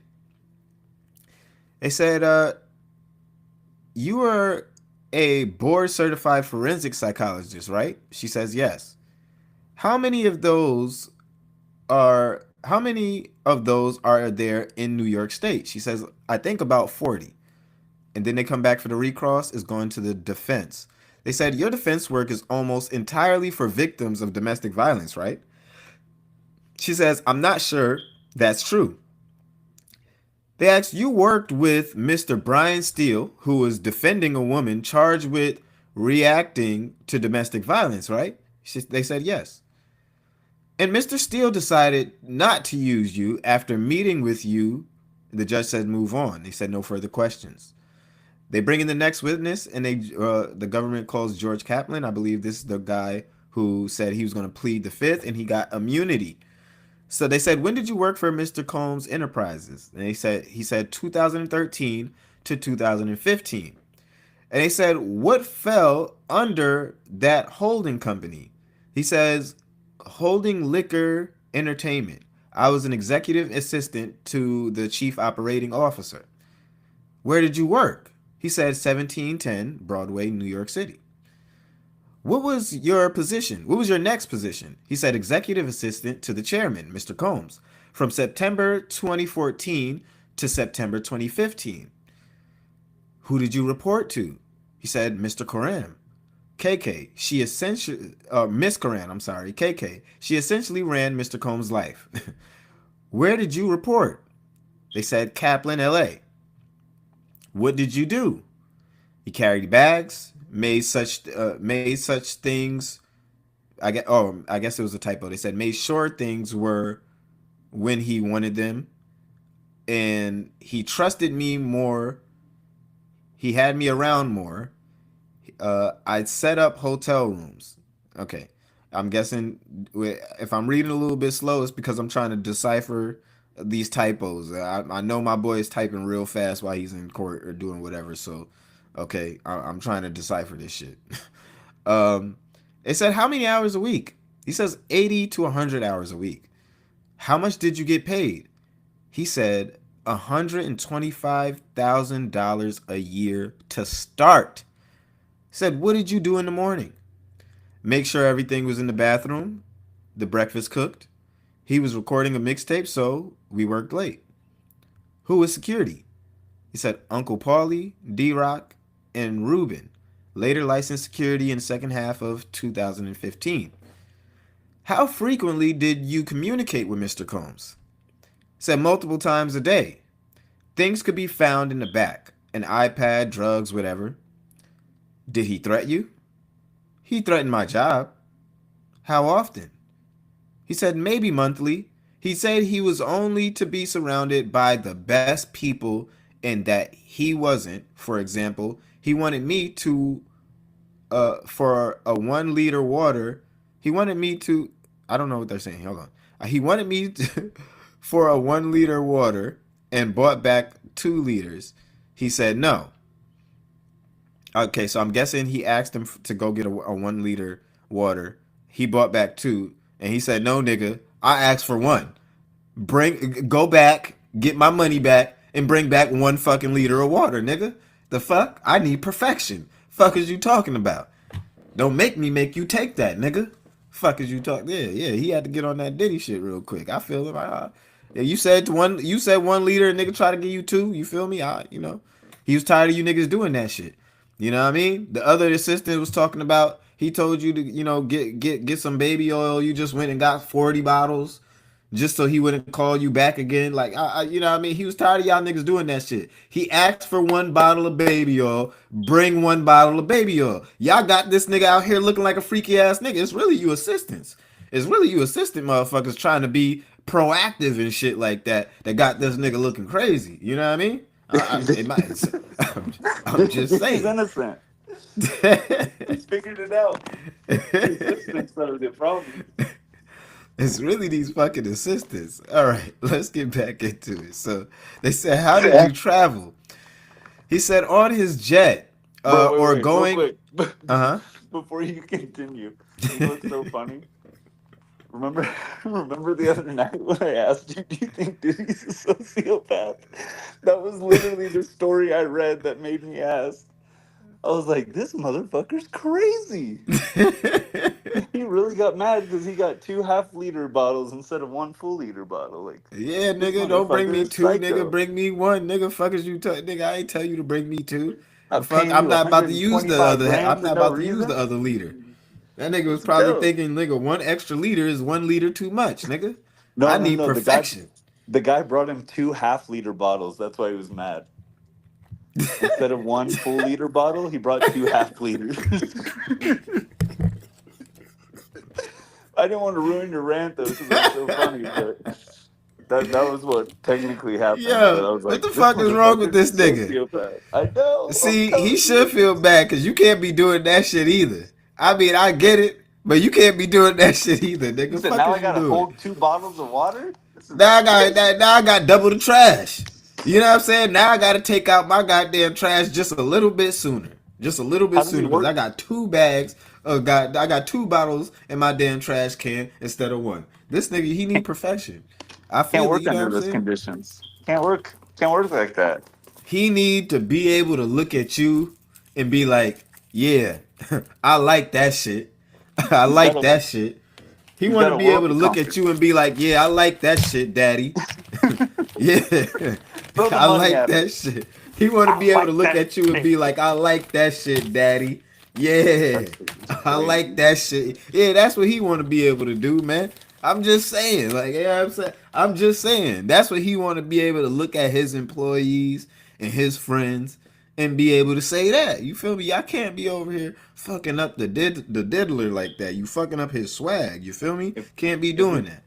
If we know one thing, he will compliment you if you do your job well. So, like, he is. He gonna call you daddy and everything. You gonna be his new daddy if you do a good enough job. Shit, you feel me? You know what I'm saying? Now I've never seen this side. Okay, this is all jokes, but I've never seen this side. Let me just put that PSA out there. I've never done I've never done anything for that man. Okay, let's just put that out there. Okay, but let's get back into it. It says they asked this dude. They asked him, how did you travel? He said on his jet. He says, or going in advance, I guess, to make sure it's all set up. how did you set up hotel rooms? He says, there was a bag. I unpacked it, clothes, candle, Astroglide, baby oil. He said, who bought this? He said, often me. In what cities did you set up hotel rooms? He says, LA, NY, Miami. He says in LA, Mr. C, Bel Air, they're at the Intercontinental. And then they said in NY, he says Trump by Columbus Circle. In Miami, the SLS. They says, how was it booked? He said Frank Black, based on Biggie's Frank White. Oh shit. Oh shit. He riding with Biggie to the death of him. That's creepy. Don't put that on Biggie. Don't I put that didn't. evil on Biggie. What Drake says, oh shit, I just made the whole connection. I just made the whole connection. Like, goddamn. The bars went over my head on that one. The bars definitely went over my head on that one. Because Yeah. I didn't get where he was going there. They said, oh my god. They said, would you clean up the rooms? Are y'all niggas cleaning up? Holy. Are y'all niggas cleaning up the room? Imagine the funk after that. Oh, Are y'all cleaning up the room? no, they are. Are y'all cleaning up the room post freak off? Are you who for $125,000 a year? Is that enough money? I don't know. I don't know. not New York. Bruh. Is that enough money? I'm really trying to. I'm really asking right now. Is $125,000 a year? I mean, think about it. How much is that a month? How much is that a month? 10K I gotta a really month. break that down. 10K a month. You cleaning It's a up nice paying 80 job. to 100 hours a week? Well, here, think about it like this. Oh, it is 80. Yeah, that changes shit. Because really, I'm gonna do the math real quick. Keep ranting. I'm gonna do the math on that. But I'm just how much that is per hour. Let's do the I'm per just hour. saying, like, we talking 80 to 100 hours per week. Per week. Per week. Like, you just setting up freak offs and cleaning up for you a janitor. Like, you really a janitor after that point. Oh no, bro. You don't want to hear this. Diesel, you don't want to hear this. Guess how much? If let's say it's one of those 100-hour work weeks. Guess how much they're getting paid per hour? How much? $23.07. No, man, I fell down to my knees when the law came. You said what? No. You said what? $23 an hour. Y'all Hell cleaning no. freak offs. Y'all working. You mean to tell me I swear to God. I just did y'all the are math. working a 80 to 100 hour work week cleaning up freak offs, cleaning up baby oil. You probably done slipped on baby oil a couple times. You trying to clean up shit, done slipped. Oh shit, done slipped on the damn baby oil. You know what I'm saying? Like, oh, What's God. minimum wage in New York? It's like 15 probably, right? A good 15. Exactly. So you're making 50% more than minimum wage to clean off Diddy juice. Nah, I'm No. good. That's not even a living wage in New York. And to live in New York comfortably, two bedroom, you know what I'm saying? A little space for the dog. You know, you can still do what you gotta at least be getting paid, and it probably done went up by now. But last time I checked, you gotta at least be getting paid $35 to $40 an hour, nigga. At least. That's why they're working those 100-hour weeks. If they were working a normal 40-hour work week, they'd be making 50 plus an hour, but they're working those 100-hour Diddy slave ships, so fuck that. Do y'all think this is the real question, was the nigga getting a bonus for cleaning up after extra people? Was he really getting the bonus for cleaning up extra semen? Oh my god. Bruh. Was he really making that like he didn't even have no help. Like, you just a janitor. Like, you just a freak off janitor. You wasn't no executive assistant, nigga. You're not even taking into the count like the think about what was that famous moment on Diddy's show when he had The him famous walk woman across town. He had him walk. Dave Chappelle made fun of it on the Chappelle for show. making a band. Oh, to get cheesecake. He had them walk like fucking 10 miles to go get him cheesecake. So we're not even factoring in the weird Okay, requests like we all that, knew that was Diddy, but we didn't know it went that far. Like, we know Diddy would go bro. hard, and he's one of That those was niggas just what who's a was safe beast. enough for TV. We didn't know how much freakier it got when the cameras turned off. Look, he hid that part from all of us. He hid that part from the world, but this nigga making me feel like I gotta hit this blunt.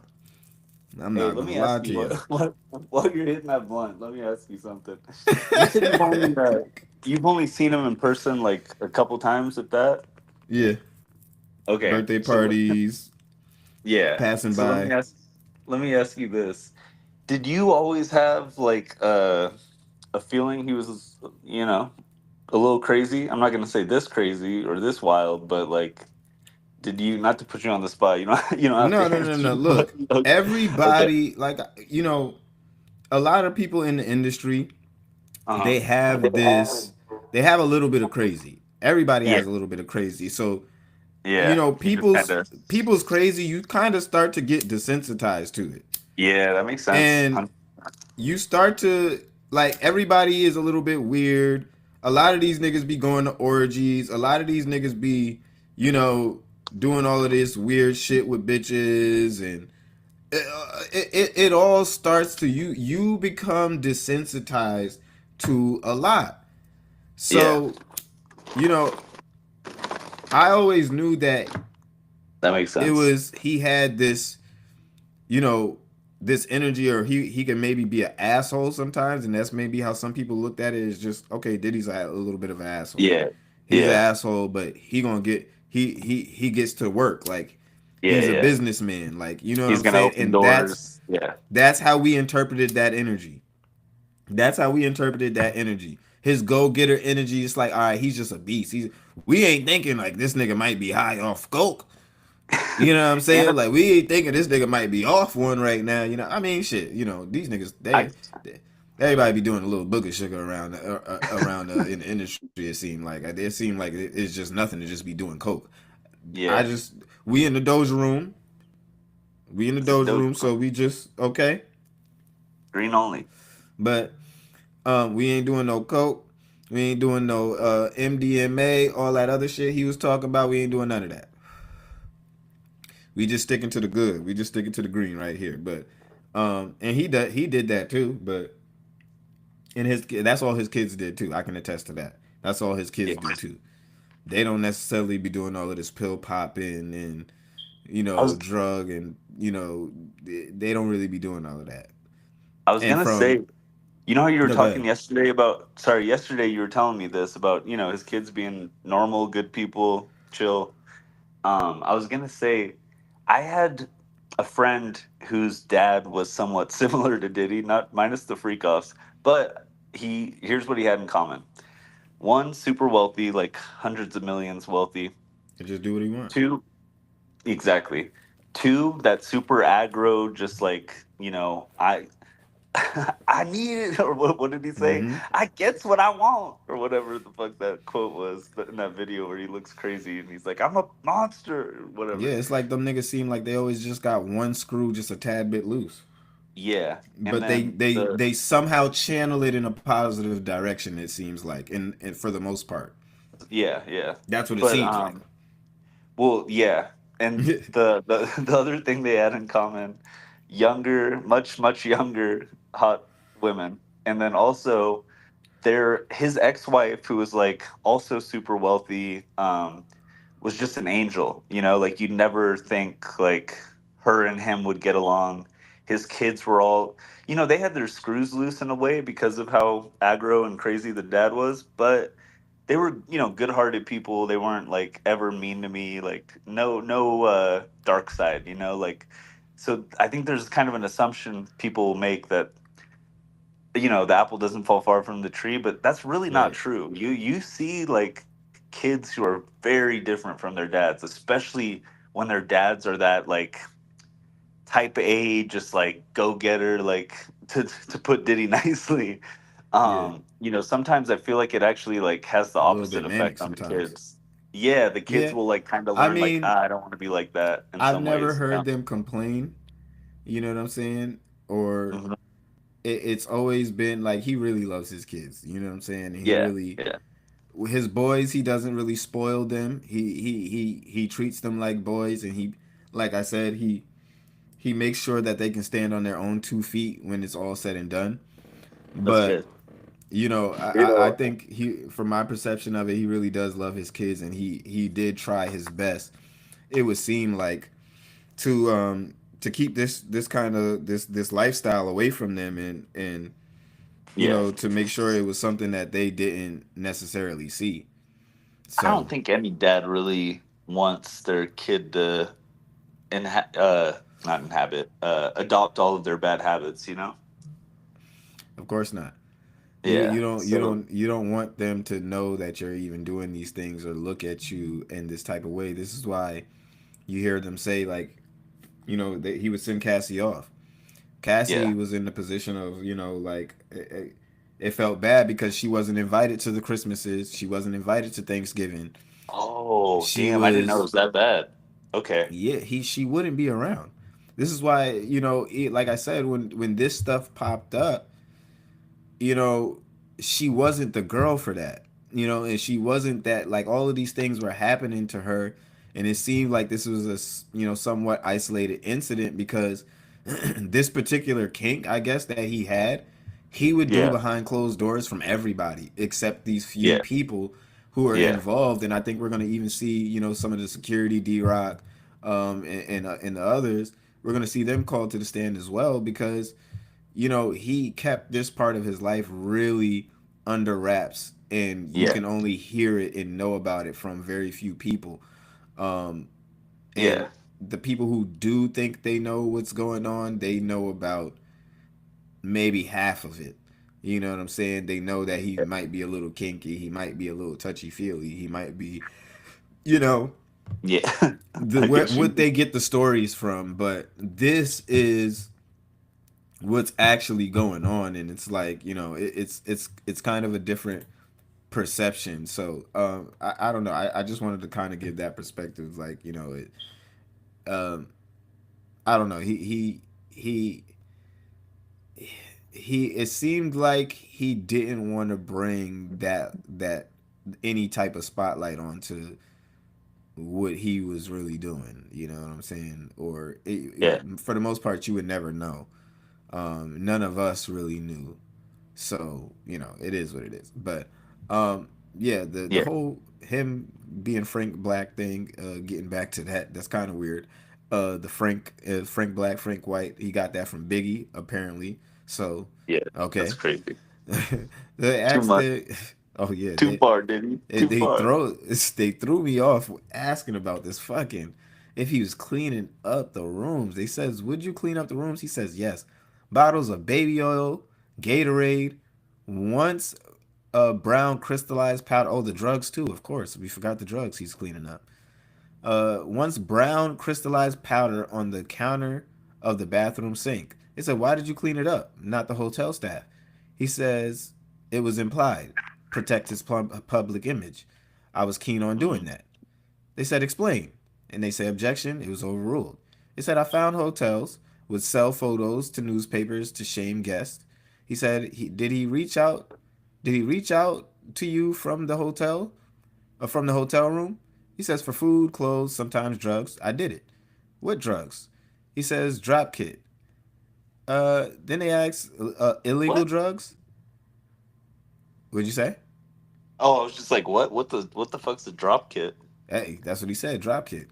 He acted like we don't know. I'm All like, type what the of shit. fuck? I'm never even first time I'm hearing of. Right. They said illegal drugs. He said. Then the defense objects. They said to the term illegal. They said what other drugs? They said Advil, ketamine.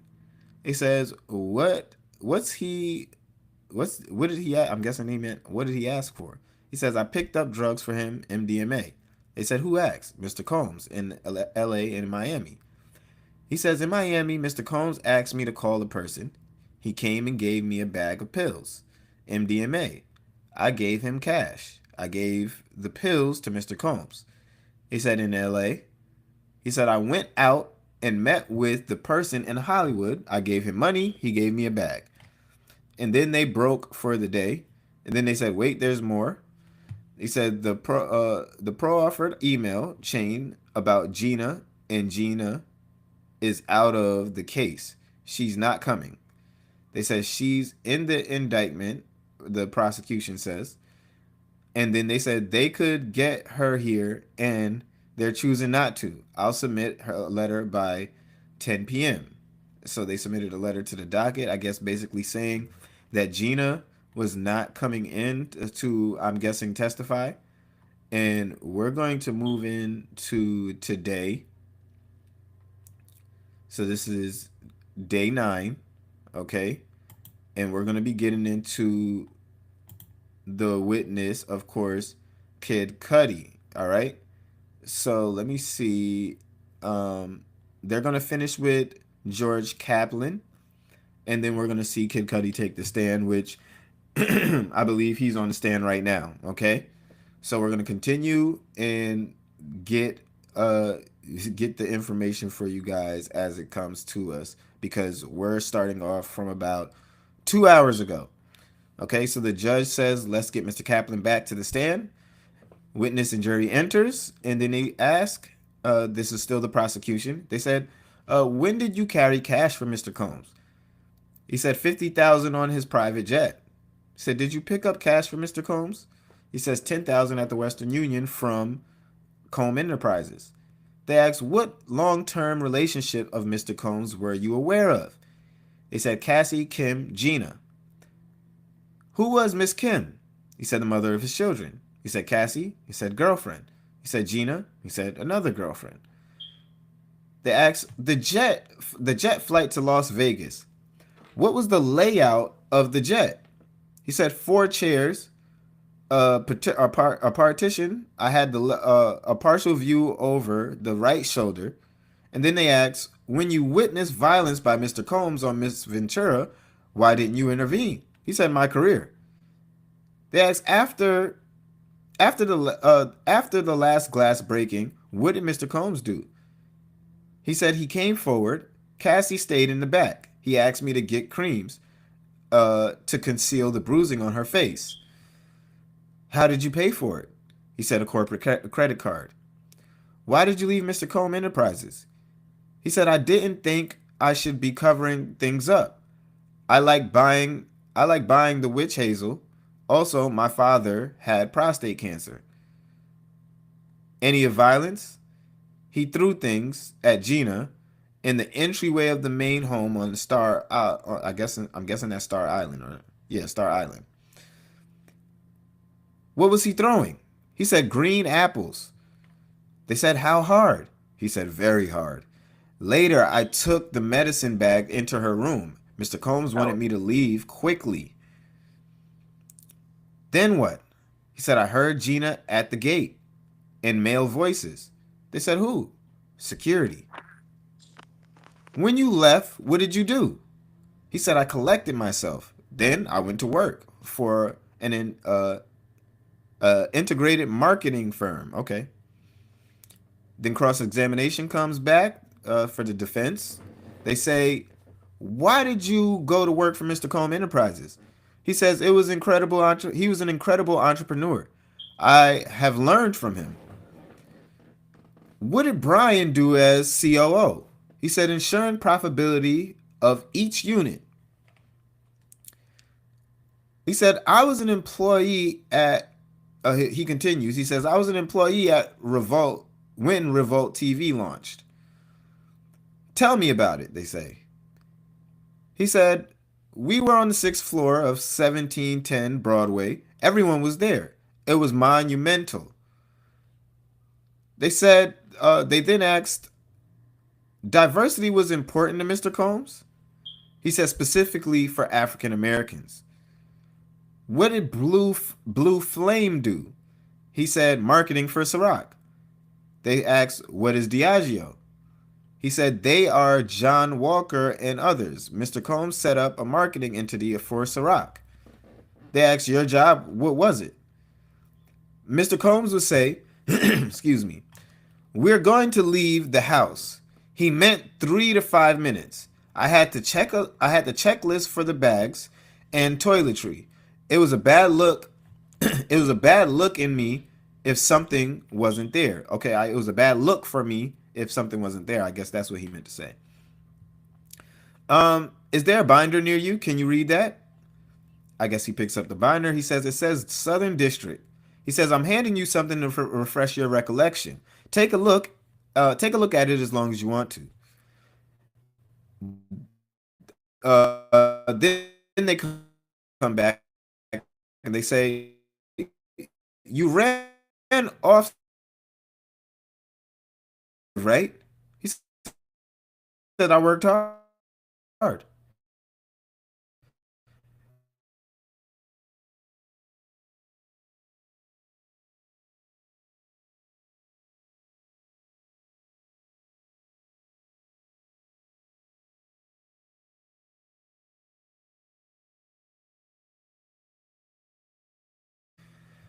He said, wasn't Biggie's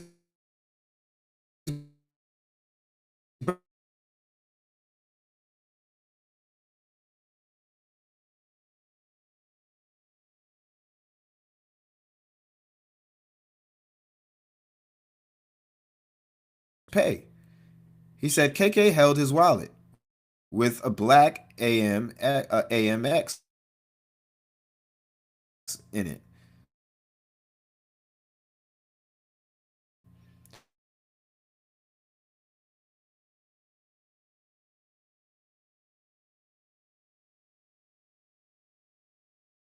And then they smile. He says, on everything.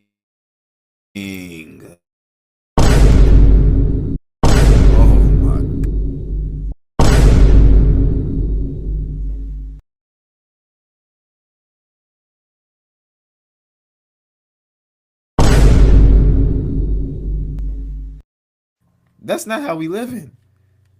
And you know you don't got no applesauce.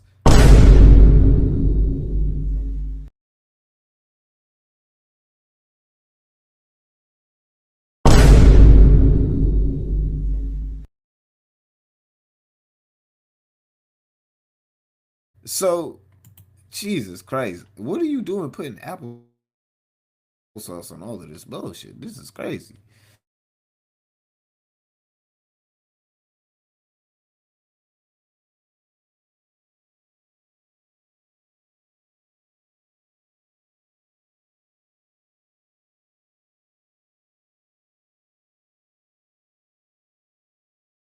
In with Gina, you walked into the house. There's a thin table. It says I says you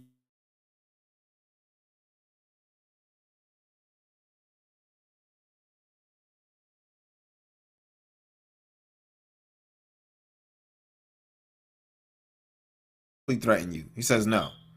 You talked about Kim Porter.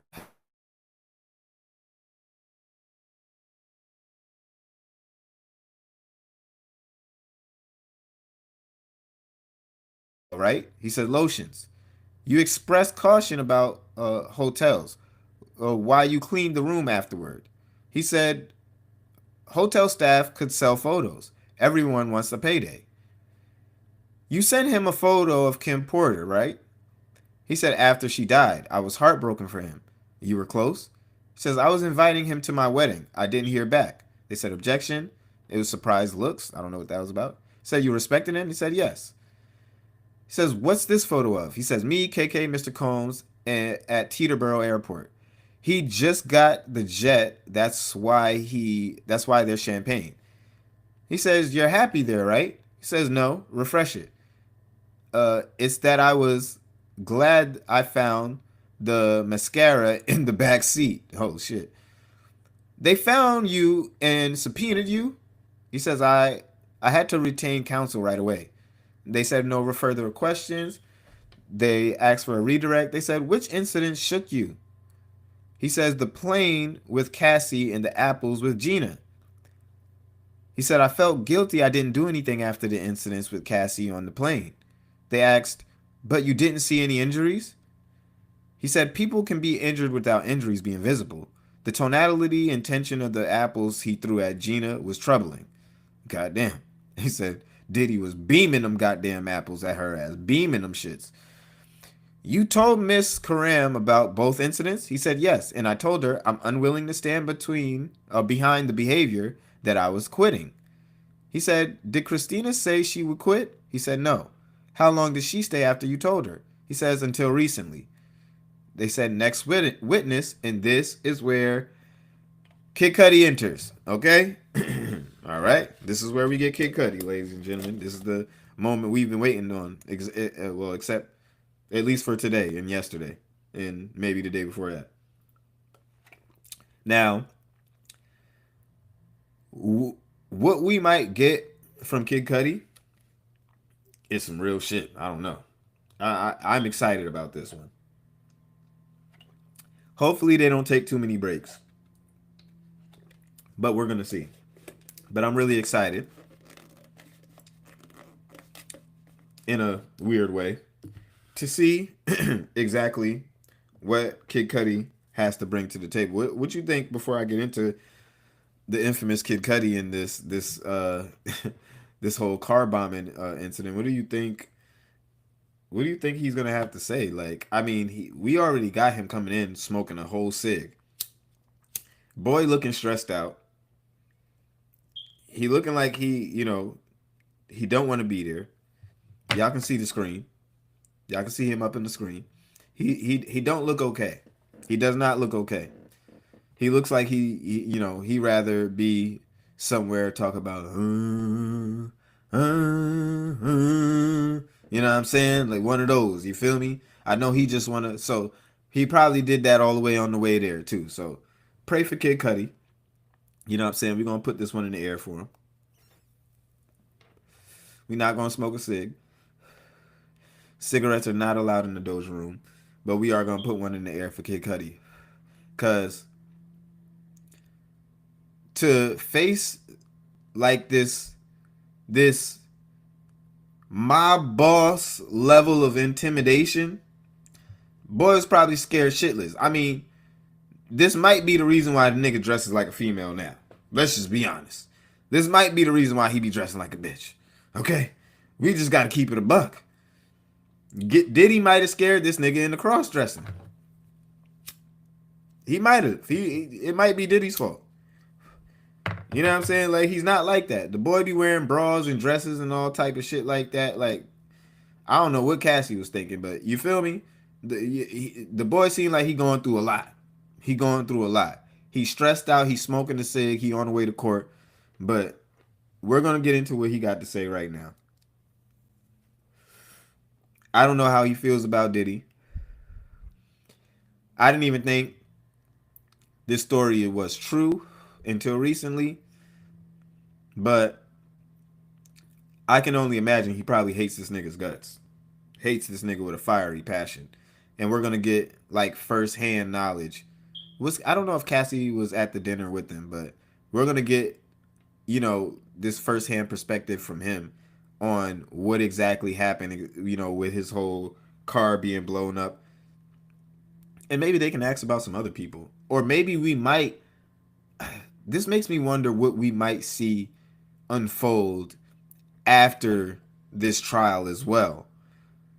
Because I wonder what else they found on Diddy to speak on what he's been doing and how he's been running around in the industry intimidating people other than just Kid Cudi.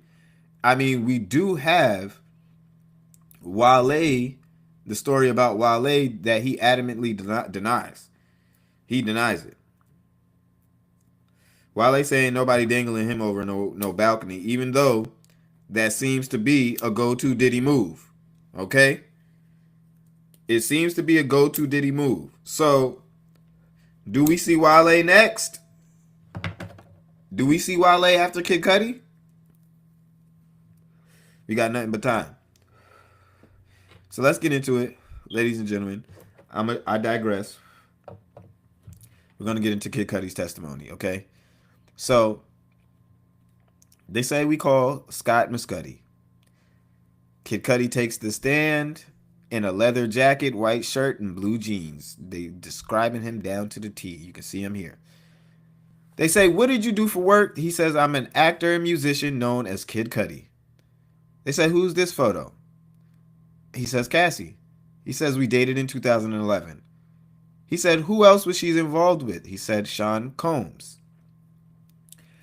What did you know about their status? He said that she and Sean Combs had some problems and they weren't dating anymore. In December 2011, did law enforcement respond to your home? He said, yes, I had a break-in. Cassie called me at 5:30 or 6 a.m.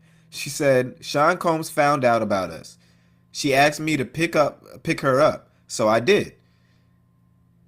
They asked why. He said she was worried. They asked, what was her demeanor? He said, very stressed and worried. Where did you go? He said, the Sunset Marquee. They asked why.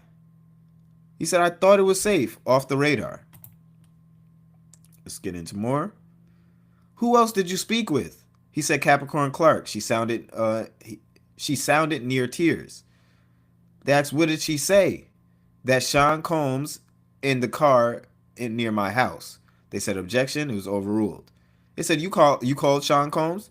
He said, I did. He said, I'm over here waiting for you. When you arrived, what did the outside look like? He said, pretty normal. They said, any security camera? He said, yes, but I found out they weren't working. But the security cameras had been moved. They asked, did you move them? He said, no. He said, what did you see inside your home? He said, gifts were open. Some gifts I got from Chanel. And my dogs were locked up in the bathroom. God damn. So apparently it sounded like the niggas broke into his fucking house. And he got there. Wait. Let me just make sure I'm reading this right. Let me just make sure I'm reading this right, okay? They said, you called Sean Combs. He said, I did. He said,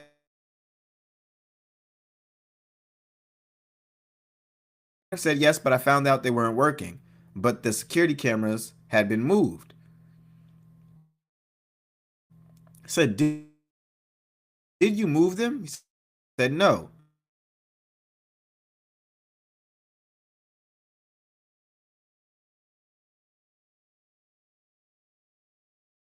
The bathroom. They asked, how did you usually leave your dog? He says, I let them roam. He said, how long did you have? Years. He said, what changes were in the behavior of your dog after the break-in? He said, jitter.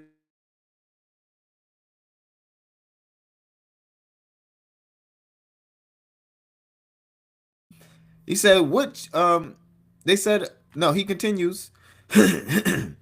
Excuse me. He says, I got back in and I called Sean Combs again. I was looking for him and I wanted to fight him, you know? Okay. So Kid Cudi comes back in. His home is broken into. His dog is locked up. His gifts were open and some stuff he got from Chanel. They was ransacked it. And his dog, his dog seemed like it might have been attacked. They might have attacked his dog. So he's ready to shoot the ones. He's ready to get it in. You feel me? I can't even blame him. Like, if niggas is breaking into your homes, like, this is what I'm saying. This is a little bit beyond just the car getting blown up. You feel me? Like, we're talking about this man coming into his house and just violating like he owned the place. How did he even get in there? Where did he get a key? How did Diddy get in your home? Like, what the fuck? Diddy is just breaking into niggas' homes. How the fuck is he doing it? Where did Diddy get a goddamn key? Where did he get a key for Kid Cudi's house? What the fuck is going on? I think, like I said, this shit like this is really going to lead into more cases or a larger case, bro. Because do y'all think that it stopped at just Kid Cudi? Do we really think it just stops at Kid Cudi? As I said, Wale is not trying to be nowhere near the shit. He's denying it. He said the shit didn't happen. Of course, Diddy gonna say it didn't happen. I think it's true. I don't know if we see Wale come up on the stand, but I think it's true. But, seeing stuff like this, this is exactly what I'm talking about. Bruh.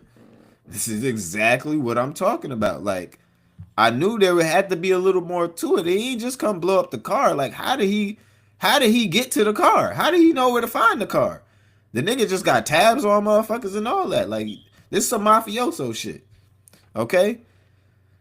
So he said, I got back and I called Sean. I wanted to fight him, He said, did he answer? He said, yeah. He said, I'm on the way.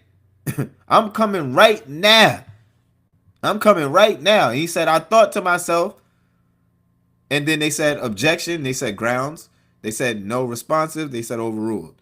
They said ask a new question, the judge said. He said, they asked, when you saw Cassie, how did she seem? He said, depressed. They said, did you see Cassie in Connecticut? He said, yes, she needed it. They said, did Mr. Combs call you? He said, yes, he hit me a few times. They said, hit? He said, he called me. They asked, what did you say?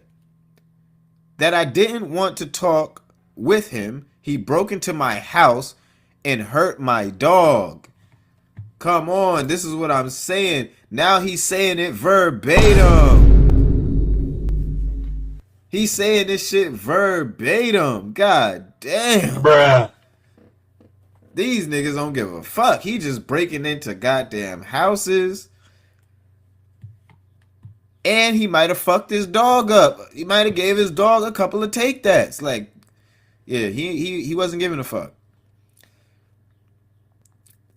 They asked, did you and Miss Ventura break up? He said, yes. They said, what about your car? He said, my dog's babysitter called me and told me my car was on fire. They said, where were you? At a relative of my ex-girlfriend. They said, where did you go? He said, to my house, 8925 Hollywood Hills Road. They said, let me show you. And he said, 6 pictures. He said, do you recognize? He says, it's my Porsche. He said, that's the damage to my Porsche from the Molotov cocktail. So Diddy threw a Molotov cocktail at Kid Cudi's Porsche. Blew that shit up. Okay? They said, he then said, they asked, who took these photos? He said, Chip, a good friend and collaborator. They said, what's depicted here? He said, a hole they cut in the roof of my car to put the Molotov cocktail. So they cut a hole in the roof of his car. With what? Nigga, you pulled up with power tools, nigga? Nigga, you pulled up with... You pulled up with power tools? And cut... I never even heard no shit of this. I never even heard no shit like this. You pulled up. What did you pull up? A chainsaw, nigga. A cutter, like, and cut. What this shit made of plastic? The nigga made sure he wanted to make sure your shit was donezo. The nigga wanted to send a message. This is some mafioso shit. He going outside for this bitch right here. Like, he going crazy. They then asked, what was your reaction to your car being set on fire? He said, what the fuck? They said objection. They said it was overruled. They take a break. Then they come back. They said, will you finish the witness today? And they said yes, though the cross of Mr. Kaplan was 3 times long than we thought. They came back in and they keep on asking questions, the prosecution. They ask, was the damage on your car present before the call from the dog sitter? He said no. They said, did you think it was an accident or intentional? He said intentional. Where did you last see Miss Ventura? He said the Soho house. I'd reach out to Sean Combs and said, let's talk. This is getting out of hand. This is Brian Steele coming back, it would seem, for Cross. No, he asked for a sidebar.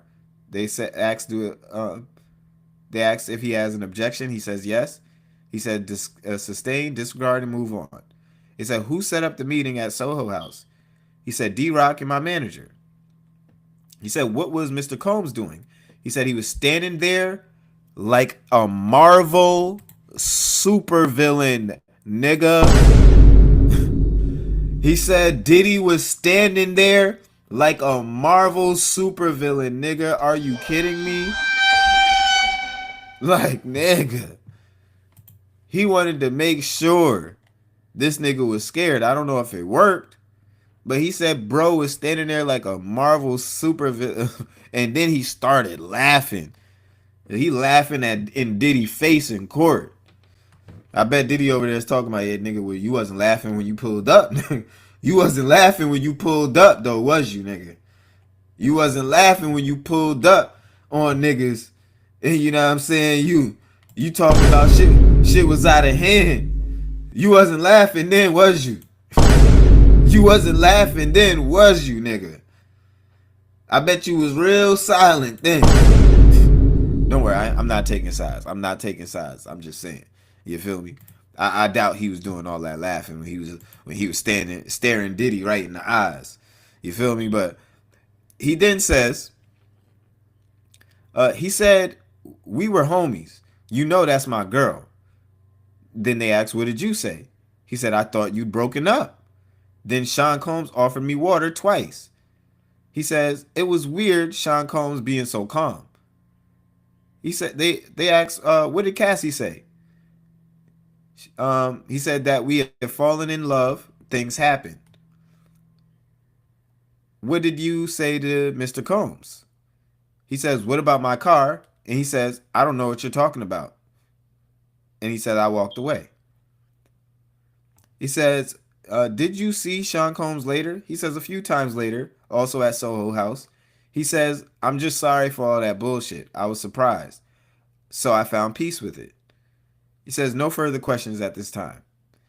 Then the judge says, Mr. Steele, they come for the cross-examination. So Brian Steele is coming in to get on that ass for Mr. Cuddy. Okay, let's see what he does with it. I don't know what kind of angle they're going to take with this, but I'm sure Brian Steele can find one. Let's see where he goes with this, okay? He says, I want to ask you some questions about your Porsche in 2022. He says, 2012. He says, I apologize. You get a call about damage to your vehicle. Any surveillance photos? He says, no. My dog's babysitter did send me pictures of the damage. He says, the DNA taken. Are you aware it came back being a female? They said objection. He says, no foundation. Sustained. Do you know the DNA? Do you know there were DNA results? He says, I'll allow that. Mr. Cuddy says, no. They said, Miss Ventura told you it was over. He said, we stopped talking. You told this honorable court and this jury that she played you. He said, yes. She played you and you had no clue. He said, no clue. In 2011, you went on tour. He said, yes. He said, he asked 65 locations. He says, yes. At that time, Sean Combs was an icon. Fair to say? He says, yes. You and Miss Ventura had sexual relationship. They say objection. It's a sidebar.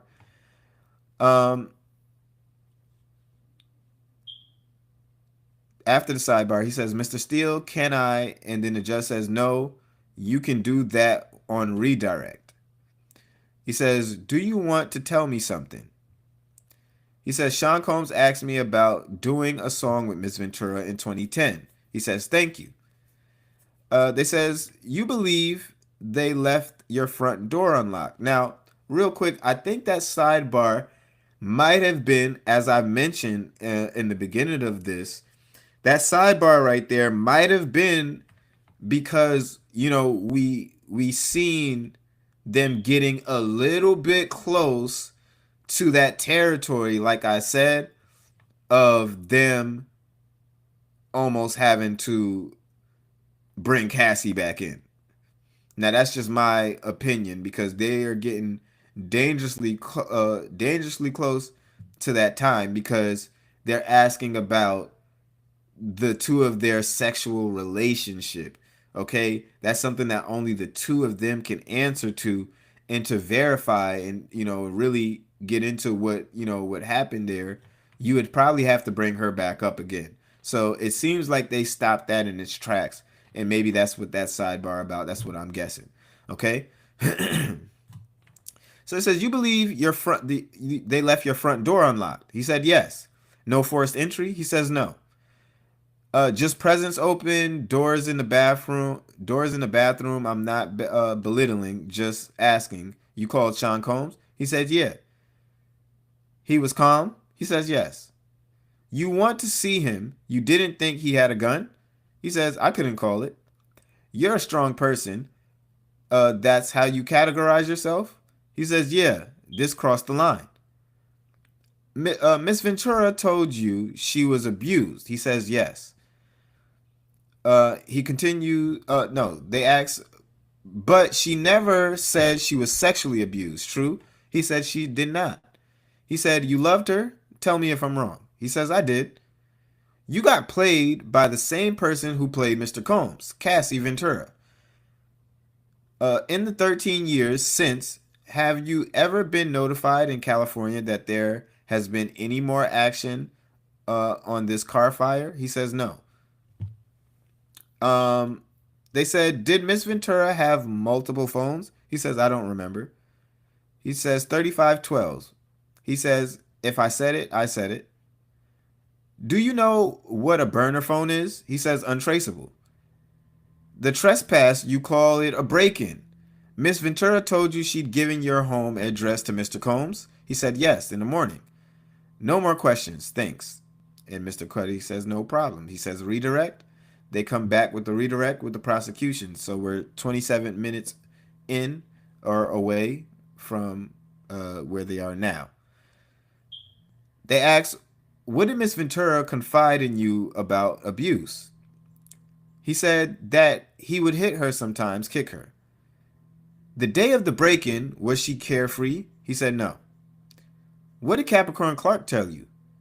He said Sean Combs and an affiliate forced her into a car to come to my house. I called the police. How would you describe Cassie that day? He said just really shook, him finding out about us. Why did your relationship with Miss Ventura end? He said the drama. It was getting out of hand. I wanted to give space. What drama? He said the break-in for my safety, her safety. They said objections. He said grounds. They said speculation. He said overruled. They said, why did you have safety concerns? He said, because I knew Sean Combs was violent. He says, Your Honor, may we proceed? They said sidebar. They said the meeting at Soho House. Mr. Combs said, I don't know what you're talking about your car. Did you believe him? He says objection. They said rephrase. He says, what was your understanding?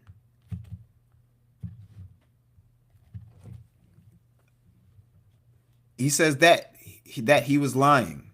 They said no further questions.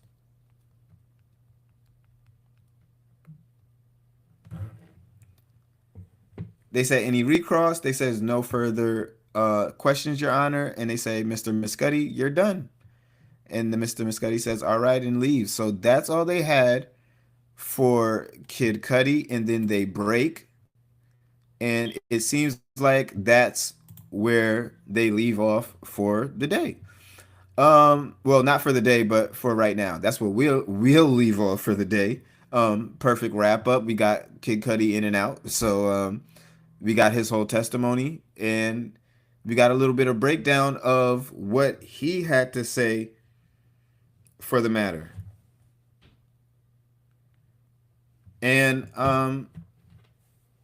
I think, I don't know, it wasn't too earth shattering. It wasn't too crazy and eventful like that. But you know, I think we're going to, definitely get more hip hop testimonies like this, unless you get Diddy going free. If Diddy goes free and he beats this case, I don't think you get more testimonies like this. But if he doesn't, then perhaps maybe more people are willing to talk and be, more upfront and forthcoming about what happened with, them and Diddy. And yeah, I think that it's unfortunate that the shit that happened to Kid Cudi happened, but yeah, I mean, it seemed pretty straightforward. It seemed like dude was willing to take it to some heights that Kid Cudi just wasn't for. It wasn't worth, like he said, it wasn't worth the drama, and he kind of just bowed out. Diddy kind of scared him off, and he left Cassie and Diddy to Cassie and Diddy's stuff. So, with that being said, that's where we're gonna leave off for today. I appreciate everybody for stopping through. Once again, I don't know if you're still in here, Mike. Oh, okay, you're in here. Yeah, Oh, I'm here. maybe you can go ahead and give your thoughts on that. That seems like we're all finished with Kid Cudi. So Honestly, I was putting together my video, so I missed the last little bit, but I was kind of dipping in and out. But it I heard the part about, you said he, shit. Honestly, I'm trying to remember now. What was your main takeaway? Tell me. I mean, like I said, I just feel like, you know, like I said, if we, because we were talking, Kid Cudi talked about him breaking into his house. Basically, he basically attacked his dog. You can tell his dog was attacked. Um, and you know, like I said, if Diddy beats the case, I don't think we see more testimonies like this. But if he doesn't, then maybe more people come forth, because I think, I don't think the buck stops at Kid Cudi. I don't think the buck necessarily stops at Kid Cudi. I think if he's willing to do this to Kid Cudi, but then again, I don't know. Oh This yeah. it might just be because he's fucking with Cassie. I feel like maybe, you know, it might just be a Cassie thing at the same time. It might just be, if you cross that line and start fucking with her, that's what's, so which makes me think the Wale thing is definitely true, because if Wale was working with Cassie on the low, and you know Diddy didn't know about it, I'm almost 100%, almost 95% sure. You know what I'm saying?